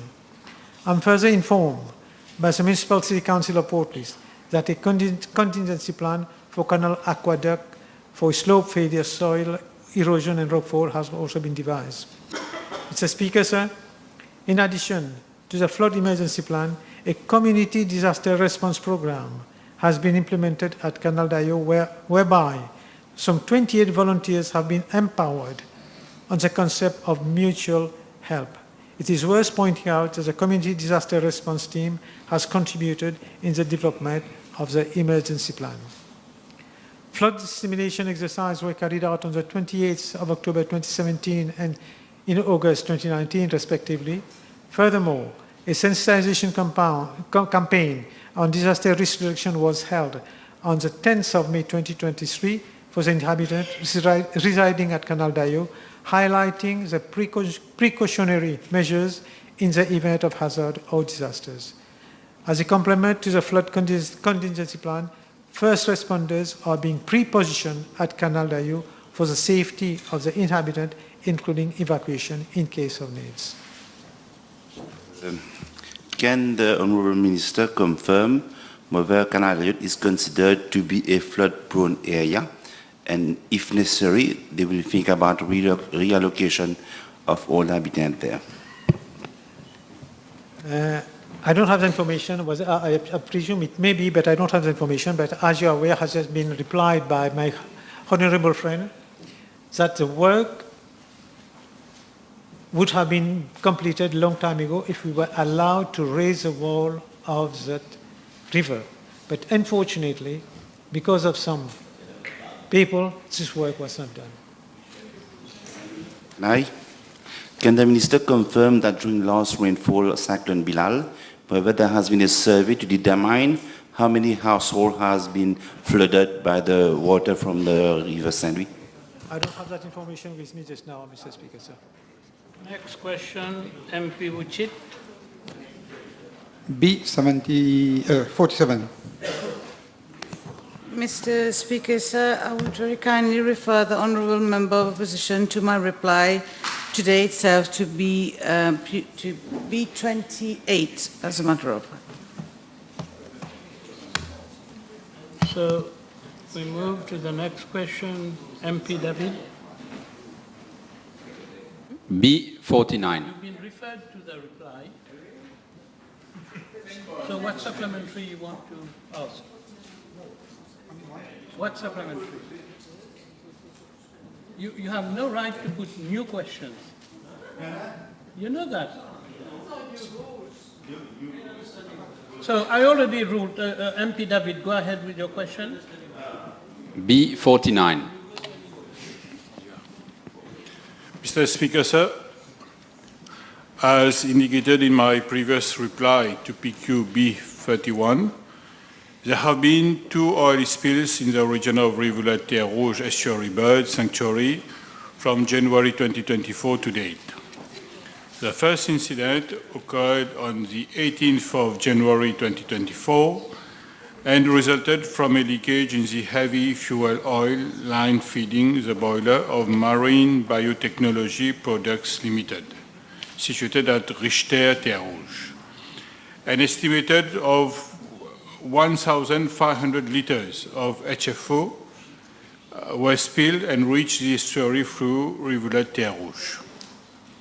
An area of around 2,500 square meters at this estuary was in fact affected. Oil stains were observed on at least 4 migratory birds, mangrove roots, rocks, the banks of Rivulet Terre Rouge, and grosses in the mudflats. And high levels of oil and grease were detected in the water at Pont-Bruniquel and the estuary. However, no casualty among migratory birds was reported. No dead fish was seen in the rivulet, at sea, and in the estuary. Total hydrocarbon and polycyclic aromatic hydrocarbon were not detected in the fish or shellfish specimen collected in the lagoon at Béjutombeau. The seawater was within the limits of the coastal water quality guidelines, and no oil and grease was detected. The underwater ecological survey showed no adverse impact on the marine ecosystem in the lagoon or in the estuary. No odor was discernible during ambient air screening exercises, and all volatile organic compounds screened were below the detectable limits. With regard to cleaning and restoration, Mr. Speaker, sir, the National Oil Spill Contingency Plan was activated immediately upon my ministry being informed of the incident, and the National Oil Spill Coordination Committee, comprising relevant public bodies, was set up to coordinate the oil spill response. The MBPL caused the ruptured pipe to be sealed on the same day to prevent further entrainment of oil. The company also enlisted the services of Virgin Oil Company, Mauritius Limited, and of Polygreen Mauritius Limited for the pumping of oil and cleaning of the rivulet and the estuary. To prevent the dispersion of oil, Sobert and fence boom were deployed by Polygreen Mauritius Limited, the National Coast Guard, the Special Mobile Force, and the Mauritius Ports Authority at various locations, including Pont-Bruniquel, in the rivulet and in the estuary. By the 22nd of January 2024, oil and grease was below detectable level in both the rivulet and the estuary. Cleaning operations were completed by the end of February. Mr. Speaker, sir, the second incident, which occurred on the 11th of March 2024, involved a spill of 1,175 liters of low-sulfur fuel oil due to a defective valve in the piping system supplying fuel to the boiler of Washride Services Limited, situated at Le Hocher, Terre Rouge. The oil reached the estuary through rivulet Terre Rouge, and as per observations made and tests carried out, rocks in the rivulet and mangrove roots in the estuary were stained with oil and tar, although no oil was seen on birds or in the mudflats at the estuary. No fish kill was seen in the rivulet at sea or in the estuary. Oil and grease and total hydrocarbon were detected in the water in rivulet Terre Rouge and in the estuary near the bird hide, but not in the sediment and seawater samples. And no odor was discernible during the ambient screening exercises, and volatile organic compounds screened were below the detectable limits. Mr. Speaker, sir, at the time of the second oil spill, the NOSCP was still in activation mode. To coordinate the oil spill response, 4 meetings of the NOSCC have been held so far. WSL took appropriate measures to stop further leakage of oil from its defective valve, and enlisted services of Polygreen Limited for the containment of the oil and cleanup exercise, with Virgin Oil Company Limited was appointed to pump and cart away the contained oil. Sorbent and fence boom were again deployed in the rivulet and the estuary to contain the oil. As at 22nd of March 2024, 875 liters of oil have been recuperated from the oil pumped. The cleanup exercise is expected to be completed by next week. In the meantime, WSL has been requested to submit a remedial plan for the remaining works in the mangrove areas by the end of March. To ascertain whether fish and crabs from the estuary are fit for consumption, the Ministry of Blue Economy, Marine Resources, Fisheries and Shipping would be testing samples for the presence of heavy metals. I am informed that the assistance of the Secretariat of the Ramsar Convention on Wetlands will be sought by the NPCS for the restoration of the rivulet Terre Rouge Estuary Bird Sanctuary in case significant impacts to the ecosystem are observed during forthcoming monitoring exercises. Mr. Speaker, sir, Section 32(3)(a) of the EPA, Environment Protection Act, provides that the owner of a pollutant shall be presumed to be liable for any damage caused by a spill. Furthermore, Section 33(1)(b) empowers the Director of Environment to recover from the owner of a pollutant which is spilled all costs and expenses incurred from the cleanup operation and from measures taken to prevent, eliminate, or reduce the adverse effects of a spill on the environment and for the disposal of the pollutant.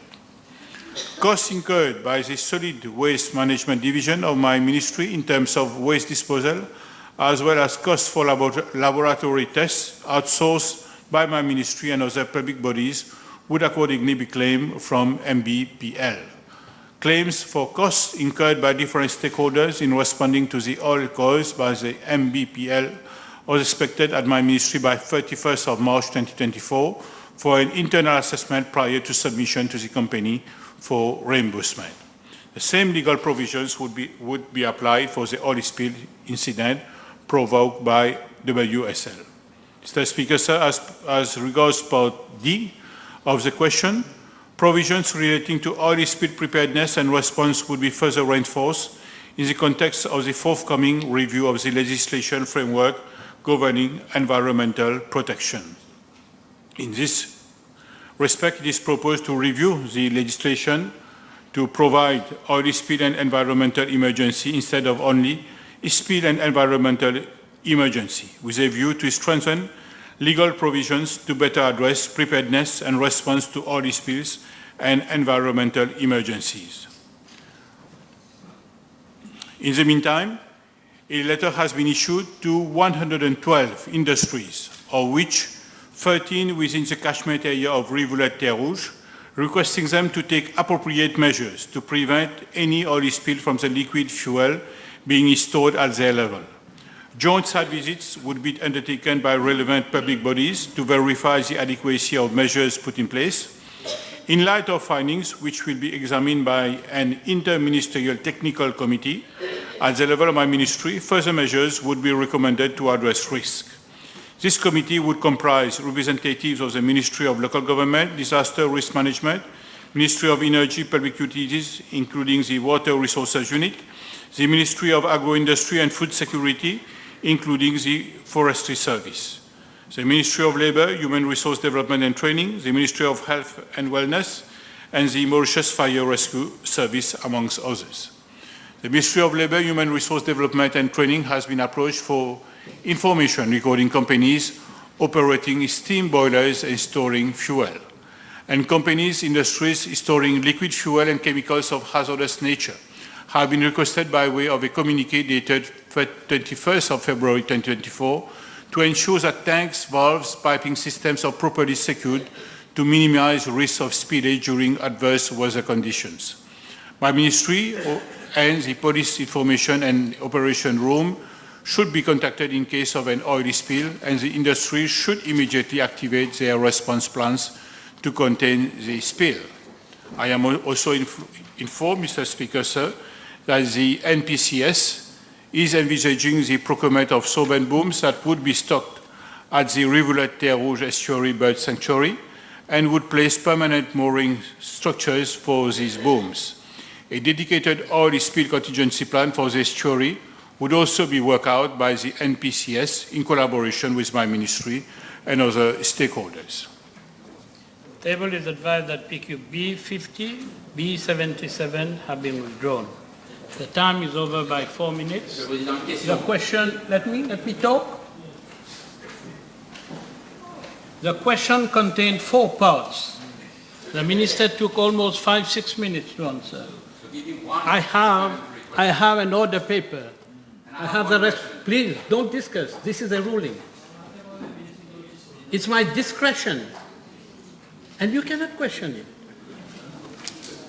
So, we move on. Motion.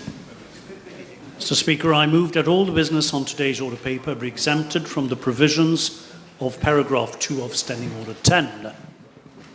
Question that all the business on today's order paper be exempted from the provisions of paragraph 2 of Standing Order 10. Those in favour say aye, those against say no. The ayes have it.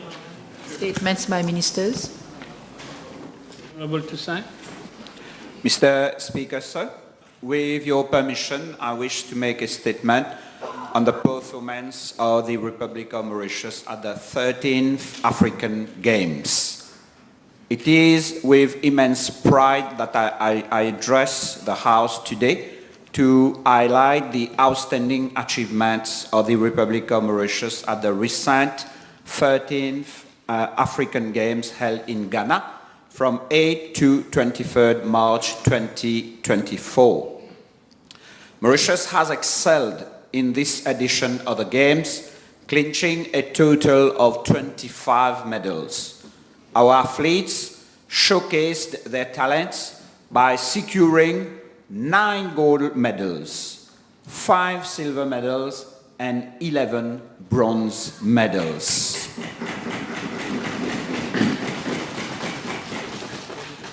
This remarkable performance at continental level placed the Republic of Mauritius in the top 10 on the medal table among 54 countries.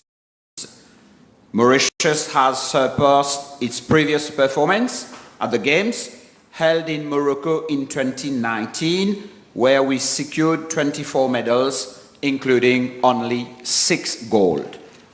The Mauritian flag soared high in Accra, and it is with great pleasure that we extend our heartfelt congratulations to all our athletes and our medalists for their resounding victories.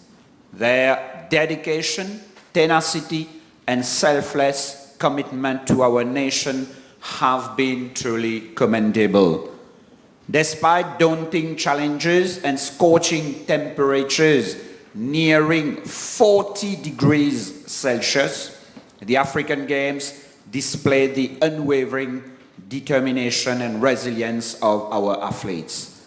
The prevailing team spirit, solidarity and mutual support propelled our cyclists to claim 10 medals, including 3 gold, and our weightlifters to secure 9 medals, including 4 gold. Mauritius won its first ever gold medals, one in swimming and one in taekwondo. The relentless efforts and strong desire of our athletes to exceed their limits and proudly wave our national flag in Ghana's skies cannot be understated. Our medalists will be duly rewarded for their exceptional achievements. Long live our athletes and long live the Republic of Mauritius. Thank you.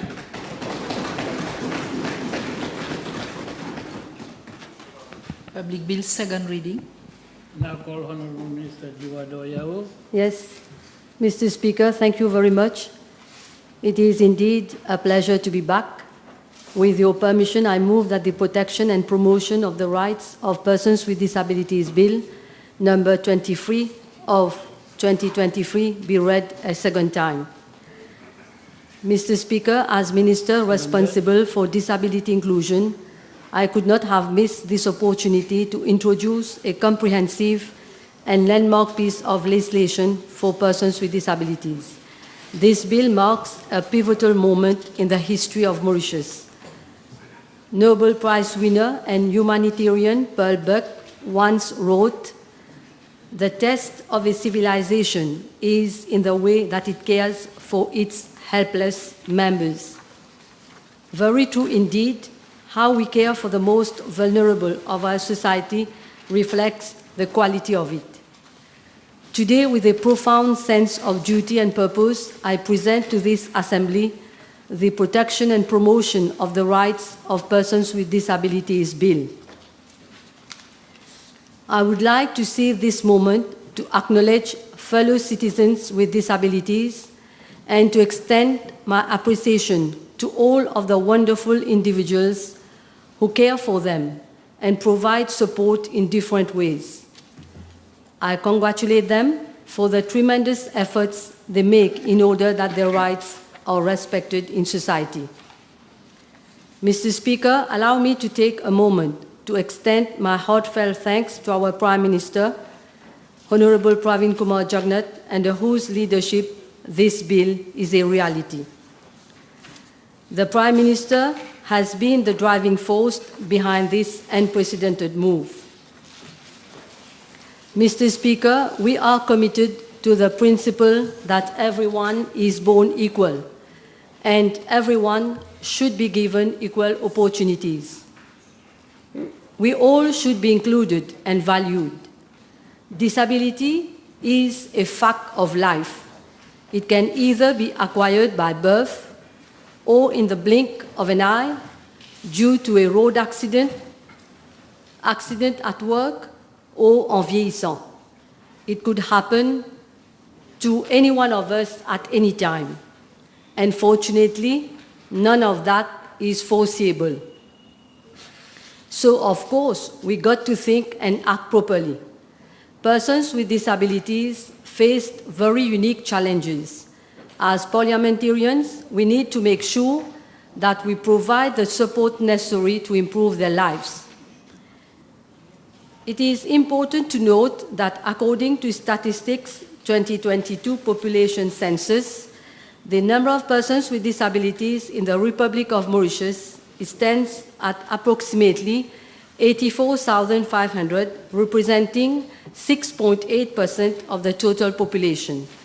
34,273 suffer from a disability of 60% and derive a basic invalidity pension. On this side of the House, we have long since 2014 started a process of inclusion of persons with disabilities in our decision making. We have, over the years, increased provision in the budget for persons with disability. The Sustainable Development Goals pave the way towards a future where no one is left behind.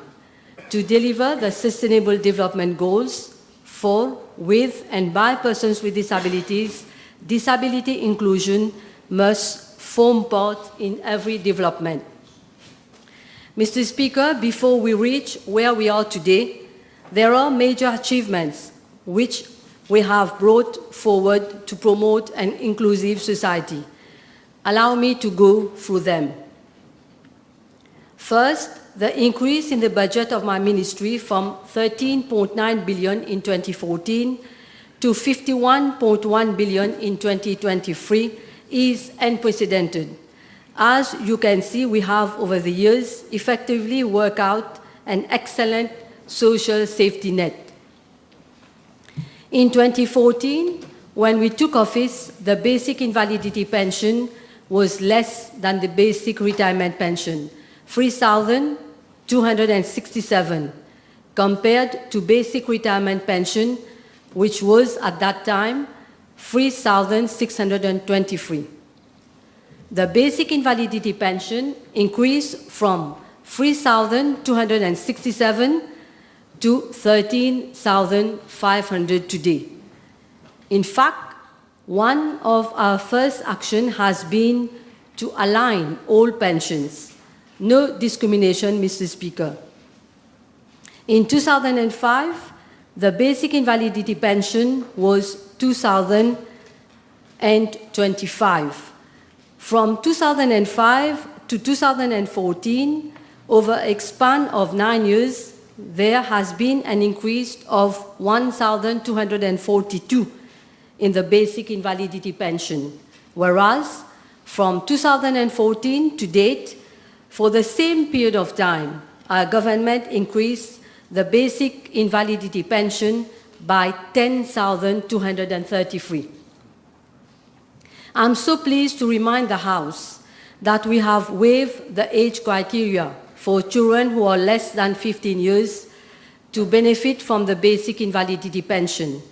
Can you imagine previously, children less than 15 years were not deriving an invalidity pension just because of an age criteria?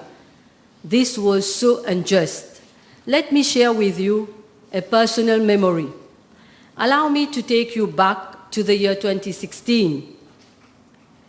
I was reading the newspaper about a mother who was not deriving an invalidity pension for her child, age 5, who was severely disabled as he had only half a body.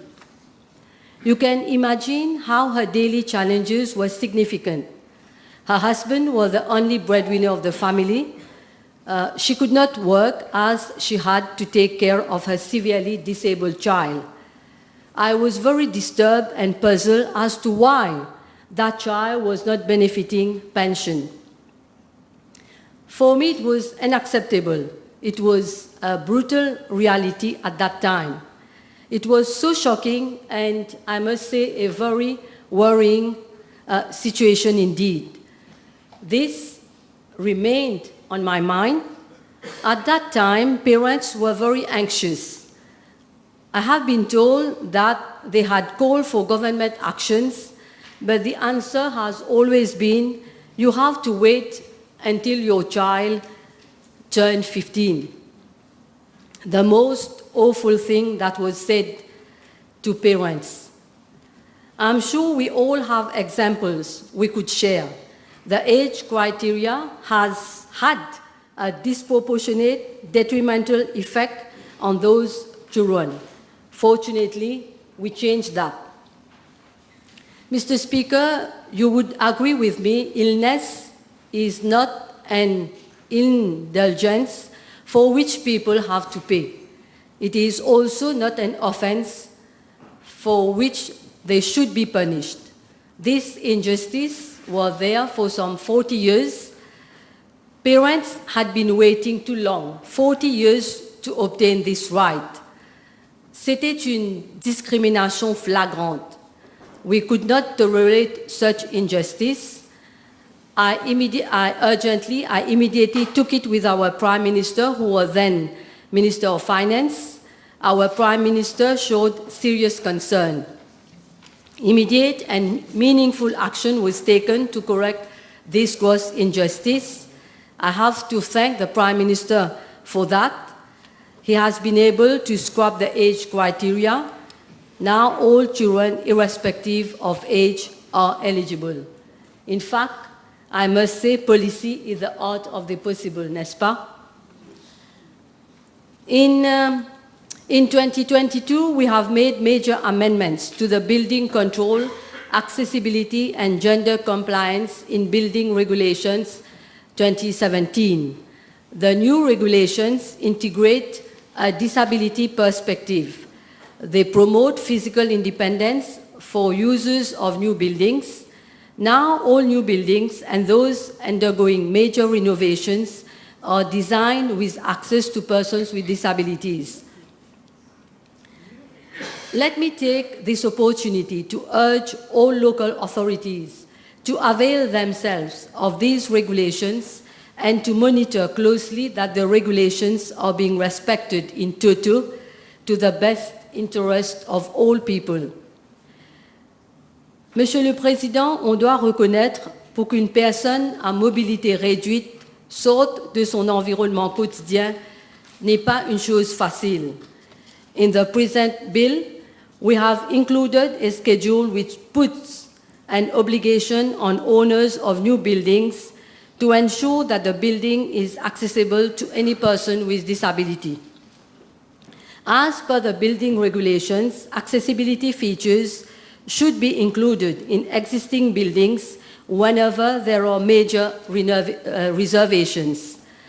For the time being, the legislation does not address the issue of accessibility to existing buildings. This remains a major challenge. Mr. Speaker, I would be the first to say that our existing buildings should be fully accessible. However, we do realize that it is something that cannot be achieved overnight. I therefore make an appeal to all building owners to see to it that the buildings are accessible to persons with disabilities, that some changes where possible are brought to the existing buildings so as to make it accessible to all. Mr. Speaker, let me now come to accessibility to public transport. True it is, our buses are not fully accessible. We agree it should not be so. However, we need to acknowledge that our roads are not designed for fully accessible buses. This is a major hurdle, but rest assured we are doing our best to address accessibility issues. Currently, I am having discussions with my colleague, Honorable Alan Ganou, to see what can be done to introduce better bus transport for disabled people. A good thing is that the newly introduced metro network has been designed to facilitate access to all. All platforms and trains are accessible and include digital text panels and a voice module. Our government is working towards extending the metro services around the island, which I'm certain will facilitate access to persons living with a disability. Mr. Speaker, to continue, in 2018, the age criteria to be eligible for duty-free facilities for the purchase of an adapted car was waived and the exemption was increased from 55% to 100%. Mr. Speaker, allow me now to address a major component of this bill, education.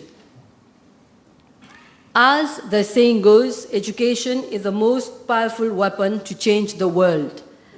The Minister of Education will no doubt elaborate on the tremendous efforts that government has made for children with disability for their education. The Special Education Needs Authority, established in 2019, is in itself a testimony of the comprehensive manner in which our government approaches their educational needs.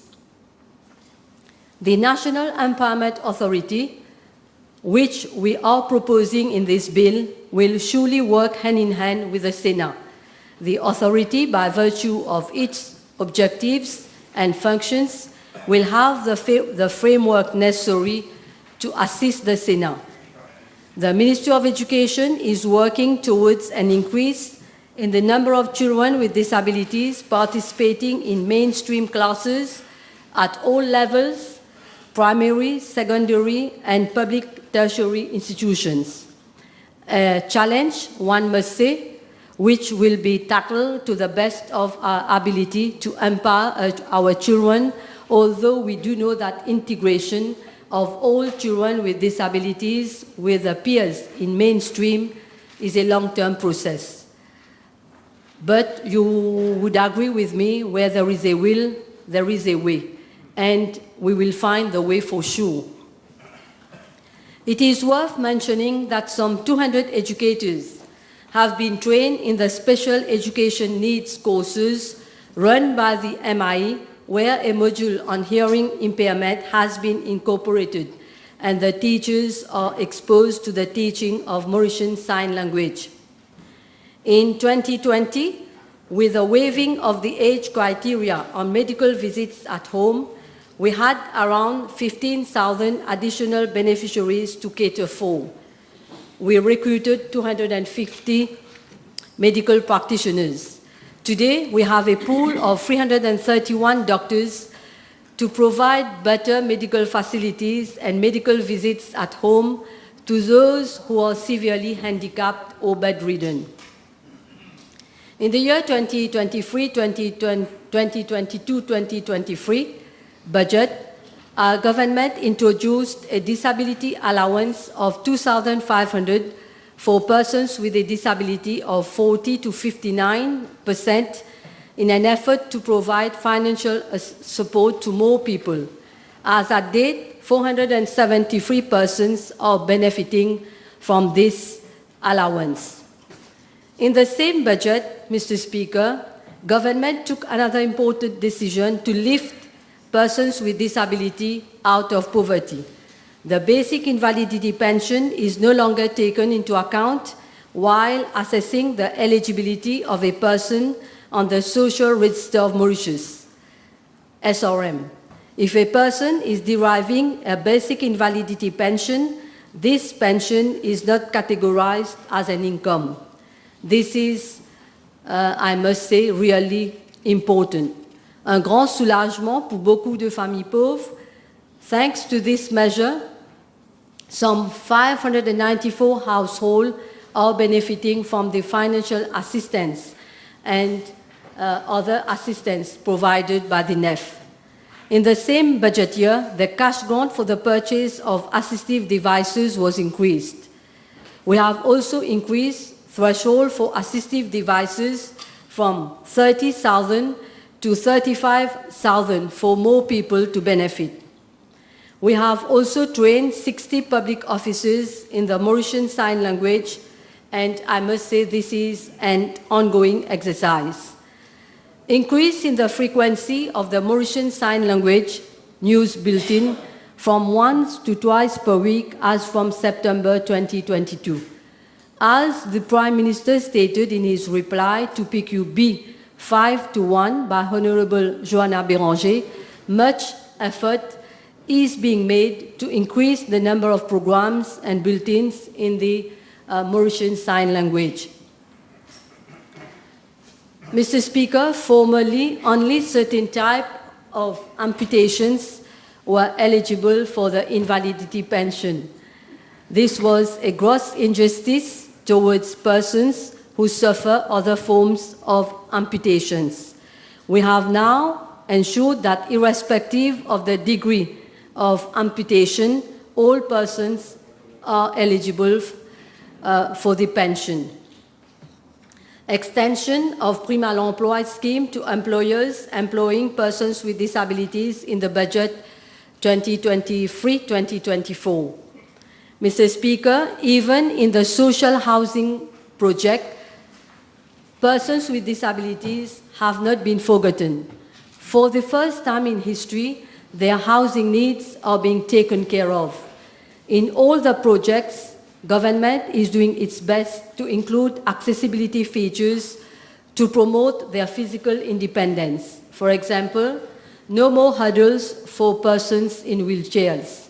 I wish to thank the Honorable DPM, Stephen Obigadu, for his support in this project to move towards an inclusive society. Thank you very much, Honorable DPM.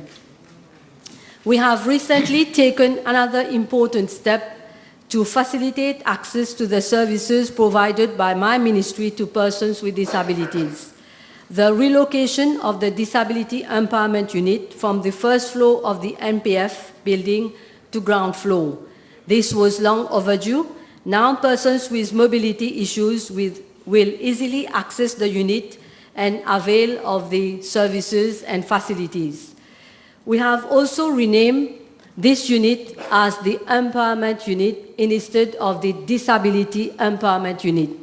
This change is in line with what we want to achieve through the present bill. Mr. Speaker, as you can see, all the measures I have just mentioned reflect government's commitment to protect and advance the rights of persons with disabilities. With the progressive measures taken by government over the years, persons with disabilities are now better off. Mr. Speaker, allow me to briefly comment on the rationale of this bill. Government is committed to upholding and safeguarding the protection and promotion of the rights of people living with disability. We have tried to the best of our ability to make this bill consistent with the UN Convention requirements. As you know, the Republic of Mauritius signed the UN Convention in 2007 and ratified it in 2010. The convention consists of 50 articles. We have reservation on accessibility, Article 9, 2, D and E, and on education, Article 24, 2B.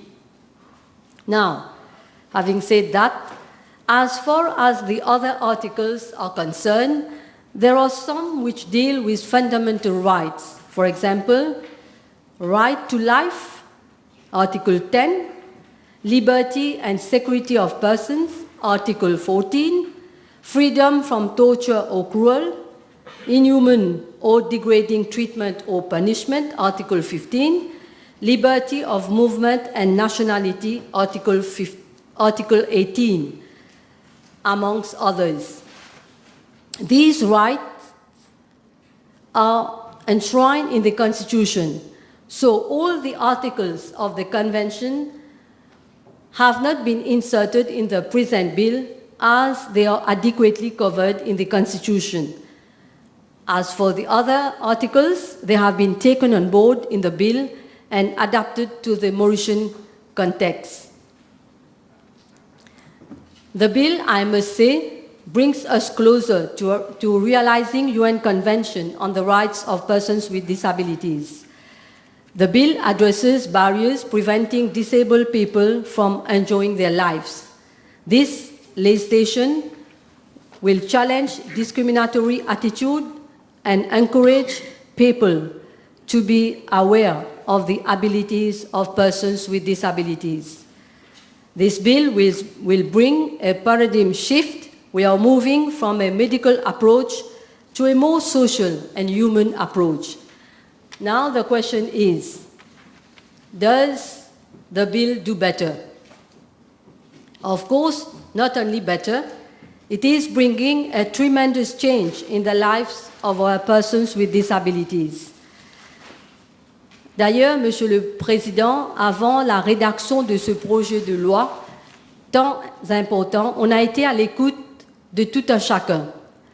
We have involved persons with disabilities, I must say, in every step of the bill from start to finish.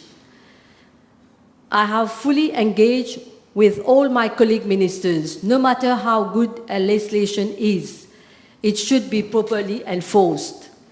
A workshop was organized by my ministry to gather views on the provisions of the bill.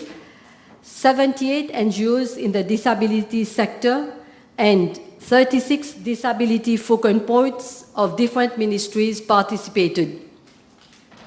The NGOs have made submissions on how the bill could be shaped for the best impact. In developing the bill, we have consulted key independent government agencies such as Commissioner of Police, Commissioner of Prisons, Master and Registrar, Office of the Ombudsperson for Children, delegation from Rodrigues Regional Assembly, National Human Rights Commission, Equal Opportunities Commission, Special Education Needs Authority, Statistics Mauritius. We have also worked alongside the private sector and organizations such as Business Mauritius, Mauritius Bankers Association, Association of Human Resources of Mauritius, Professional Architect Council Mauritius, Construction Industry Development Board, the Building and Civil Engineering Contractors Association, the Council of Registered Professional Engineers of Mauritius, and Insurers Association of Mauritius. Mr. Speaker, the explanatory memorandum sets out the objective of the bill. I do not intend to dwell longer on this, as you must all have taken cognizance of the objectives of this present important piece of legislation. However, in a nutshell, the bill aims at providing better protection and promotion of the rights of persons with disabilities, giving effect to the United Nations Convention on the Rights of Persons with Disabilities, establishing a national empowerment authority, and encouraging the employment of persons with disabilities. I shall now address the House on the salient features of the bill. I would like to draw the attention of the House on the definition given to the term disability under the interpretation clause, clause 2 of the bill. Disability means a long-term physical, mental, intellectual, or sensory impairment of a person which substantially hinders his ability to carry out normal day-to-day activities. This definition has been aligned with the UN Convention on the Rights of Persons with Disabilities. Disability is no longer defined as a medical condition only. Person with disability is defined as meaning a person who has one or more disabilities. Clause 3 binds the state. Every government, department, local authority, and statutory body shall be required to take into account the protection and promotion of the rights of persons with disability in their policies and programs. Mr. Speaker, Part 2 of the bill brings us to detailed provisions regarding prohibition from discrimination and abusive treatment. This part aims at prohibiting discrimination and abusive treatment in respect of persons with disabilities. Discrimination and acts of abuse shall constitute an offense punishable by law. Indeed, Clause 5 of the bill provides that no person shall discriminate against another person on the basis of his disability. Subclause 5(2) makes it an offense to discriminate on the basis of disability. This legislation will challenge discriminatory attitude and encourage people to be more aware of the abilities of persons with disabilities, as I have just mentioned. Changing one's attitude is fundamental to the overall success of disability reform. It is because, we all know it is because of attitude, allowing people to be treated differently, that we need legislation such as this one. People with disabilities can do amazing things. They simply need trust and empowerment, and not to be discriminated against or abused. I would like to inform the House that it is the first time that discrimination will be criminalized. The biggest challenge that people with disabilities face is, in fact, stigma and discrimination. This results in exclusion. We have, Mr. Speaker, to move towards a society free from unnecessary barriers and discrimination. Further, Clause 6 of the bill provides for prohibition from abusive treatment. Subclause 6.1 sets out the acts which constitute abusive treatment, and subclause 6.2 makes it an offense to commit an act of abuse. Any person who discriminates on the basis of disability or commits an act of abuse on a person with disability will, on conviction, be liable to a fine not exceeding 200,000 rupees and to imprisonment for a term not exceeding 5 years. Mr. Speaker, this bill confirms the willingness of the government to convey strong message to perpetrators of persons with disabilities by putting the fine up to 200,000 and an imprisonment up to 5 years. We are here saying no to discrimination and saying yes to inclusion. Clause 7 captures the prohibition of any research, medical or scientific experimentation on a person with disability without his free and informed consent. We have restored the respect and dignity that every person with disability is entitled. Contraveners will be sanctioned on conviction by fine and imprisonment. We believe it is government's responsibility to provide leadership in these areas. Part 3 of the bill favors protection and promotion of rights of persons with disabilities. Mr. Speaker, this is a very important part of the bill. Clause 8 to 14 promotes training and education, employment, protection, and safety of persons with disabilities in situation of risk and habilitations and rehabilitations. It also sets out the obligation of different stakeholders to ensure the continued protection and promotion of the rights of persons with disabilities. The bill lays emphasis on the obligation of the state and other institutions as specified in the first schedule to take reasonable measures to achieve the progressive realization of their rights. The bill stresses on statistics and data collection under Clause 12. The government recognizes that collecting accurate statistics and data on disability is important to an understanding of the needs of people with disabilities. For too long, we have not been able to collect accurate details and statistics. Yes, Statistics Mauritius does collect data, but the data is not, I must say, detailed.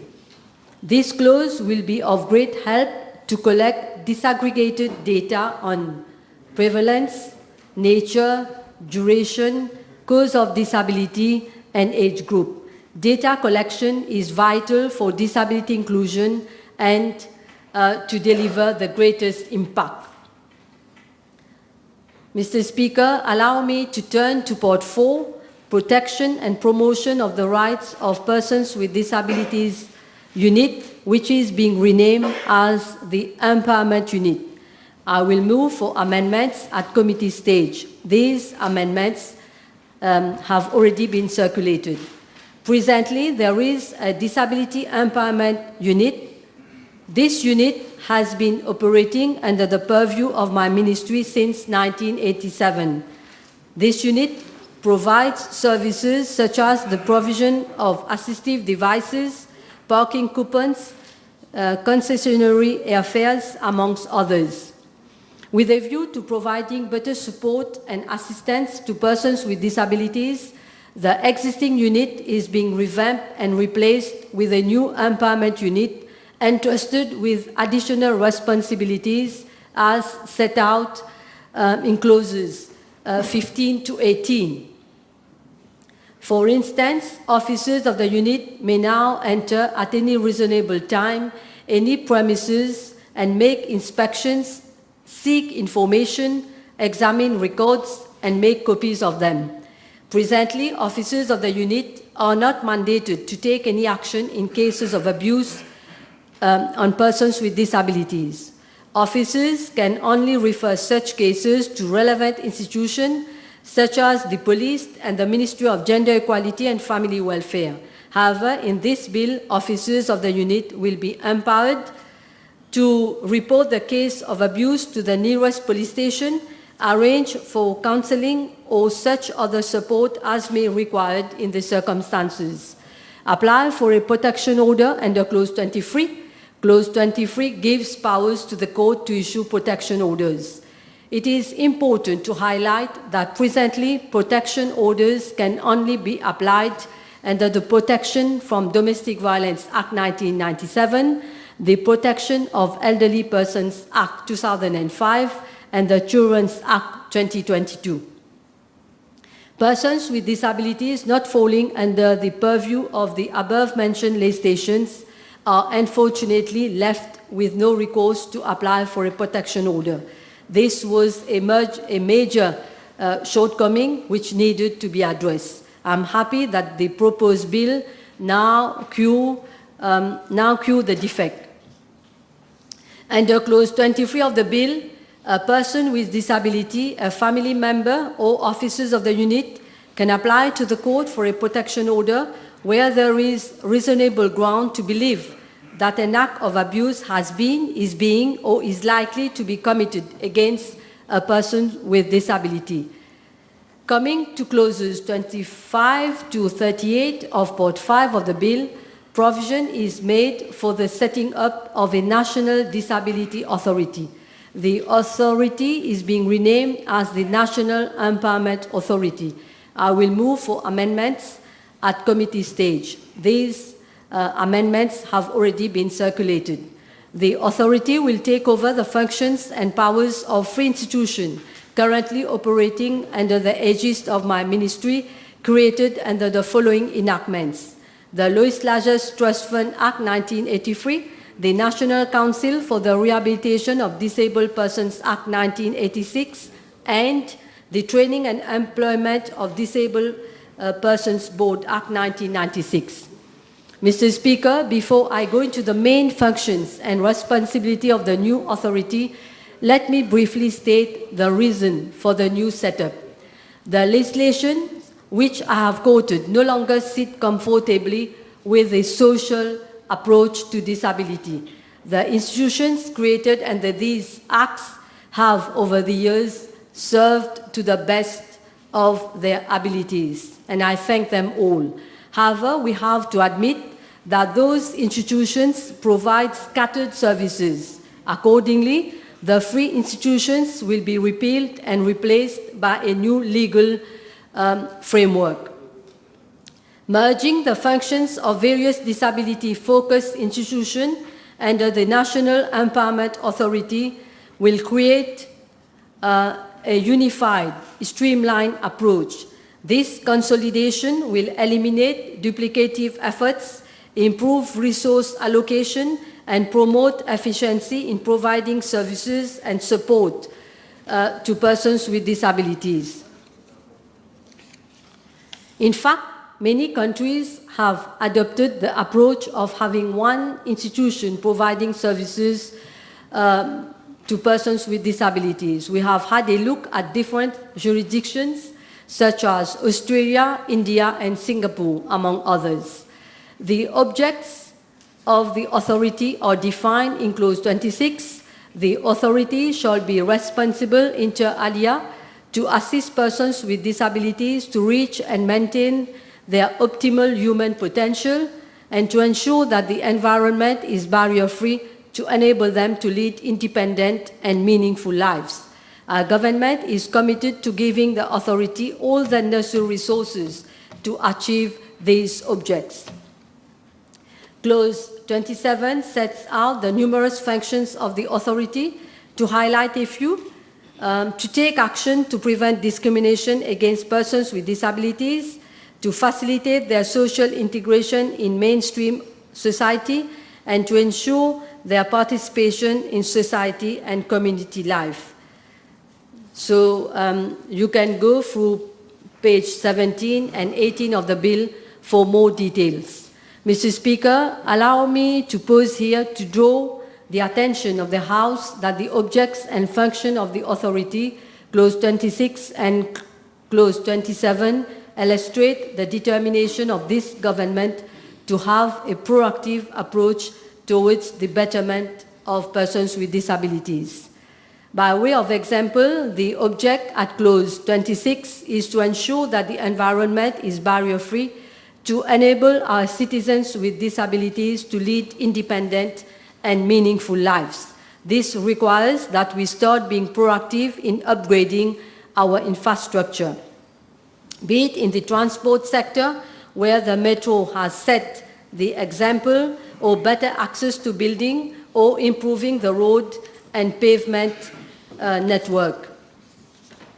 Again, by way of example, at clause 27E, the establishment of centers of training, and at clause 27G, the development and implementation of measures for equal opportunities for persons with disabilities by ensuring access to education, training, employment, participation in sports, recreational and cultural activities. Clause 29 of the bill sets out the composition of the board who will be responsible for the administration of the authority. Mr. Speaker, Part 6 concerns detailed provisions regarding employment of persons with disabilities, a very crucial component of the bill.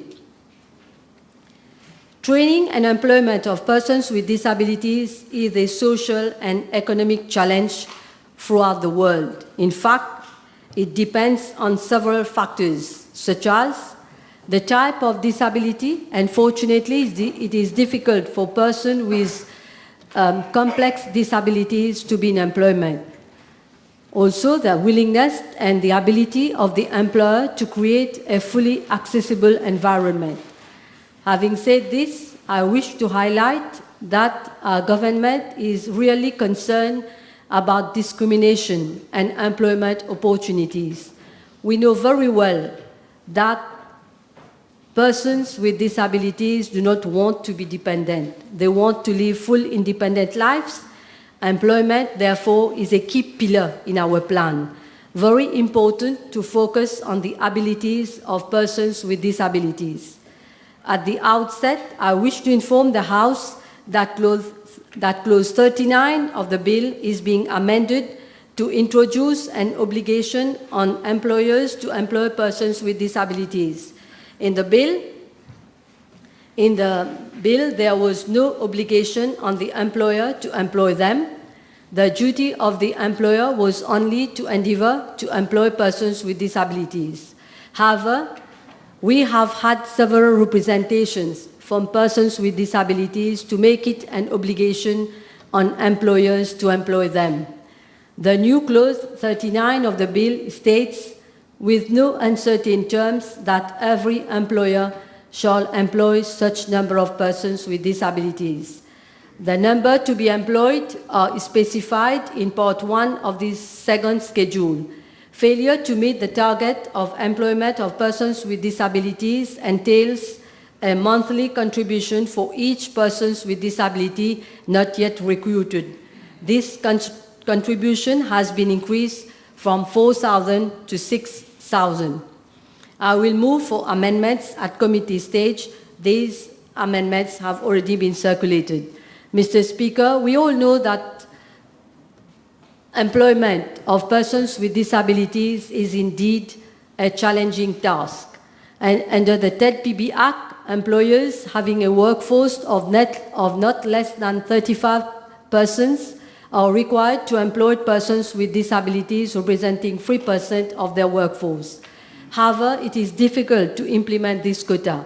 With the new amendments to Clause 39 and for the introduction of the second schedule, if an employer employs 50 to 100 employees, he shall employ at least one person with disability. For a workforce of 101 to 200, the employer shall employ at least two persons with disability. For a workforce of 201 and above, we are keeping the quota at 3%. Mr. Speaker, as you can see, we have tried to the best of our ability to introduce a gradual quota with a view to striking a right balance. I would like to draw the attention of the House that under the TED-PB, this obligation to employ persons with disabilities was applicable only to the private sector and statutory bodies. In a spirit of fairness and equity, in the present bill, we are extending this obligation to the public sector also. Our government has always set the right example. Under Clause 39(3), an employer who fails to comply with the requirements of employing persons with disabilities must inform the authority of the reasons of such non-compliance. The board may, after a hearing by the hearing committee under Clause 32, determine whether the employer cannot reasonably be expected to create suitable employment opportunities for the employment of persons with disabilities. It can give direction to the employer which it considers reasonable or exempt the employer from his obligation from employing persons with disabilities. The employer shall, of course, have a right of appeal against any decision of the authority. This is provided for in Clause 33. Mr. Speaker, Clause 40 of the bill provides for the duty of employers to provide suitable employment to persons with disabilities having regard to the nature of his disability. The employer should also ensure that there is a suitable environment for that person. I would like to inform the House that the bill provides for the definition of reasonable accommodation at the workplace under Clause 2 of the bill. Mr. Speaker, all the above mechanisms that I have explained aim at promoting employment of persons with disabilities. We are also, through Clause 41 to 44 of the bill, providing incentives to encourage the private sector to employ persons with disabilities. These fiscal incentives will surely prevent companies from holding themselves back when it comes to hiring them. Provision is being made for employer to be eligible to deduct an amount equal to 300% of the expenditure incurred by him in an income year for the purpose of computing his chargeable income. Additionally, the prime à l'emploi scheme is being extended to persons with disabilities over a period of 5 years. I wish to highlight that the prime à l'emploi was initially for a period of 2 years. We have now extended it from 2 years to 5 years to give more opportunity to persons with disabilities. Therefore, the state will pay up to $15,000 to an employer employing a person with disability. The employer will only have to pay the difference in salary. Likewise, additional incentives may be introduced through regulations to encourage employment. We are opening up access to work so that more young people with a disability can get a foothold in the jobs market. Mr. Speaker, the success of this bill will, of course, be in its enforcement. Yes, the bill is a great leap forward.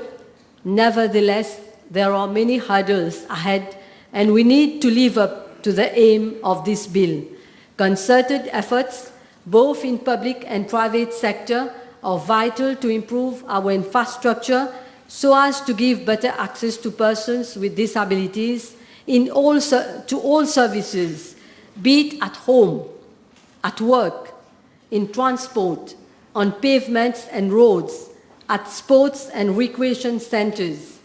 This is not an aim that can be achieved overnight, but we on this side of the House are confident that steadily we will be able to bring more positive changes as we have done since 2014. Mr. Speaker, as legislators, we have the responsibility to get things right. This legislation is ambitious and bold. It reflects best practices. Mr. Speaker, to end, I would like to, first of all, thank the Honourable Prime Minister for his unflinching support in the introduction of the bill, thank my colleague ministers for their participation in the bill, the Office of the Attorney General and his staff, put on record the contribution of all institutions, NGOs and other stakeholders for their valuable inputs. There is a wealth of knowledge and expertise in all stakeholders, Mr. Speaker. I thank them all. Mr. Speaker, on a concluding note, I wish to reaffirm the commitment of our government to build a society that cares and values our persons with disabilities. Important progress has been made and is being made to advance their rights. We are going to be there to ensure that persons with disabilities get the support necessary so that they can fully participate in all spheres of life. With these words, I now commend the bill to the House. Bill seconded. Honourable members, I'll suspend the sitting for 45 minutes.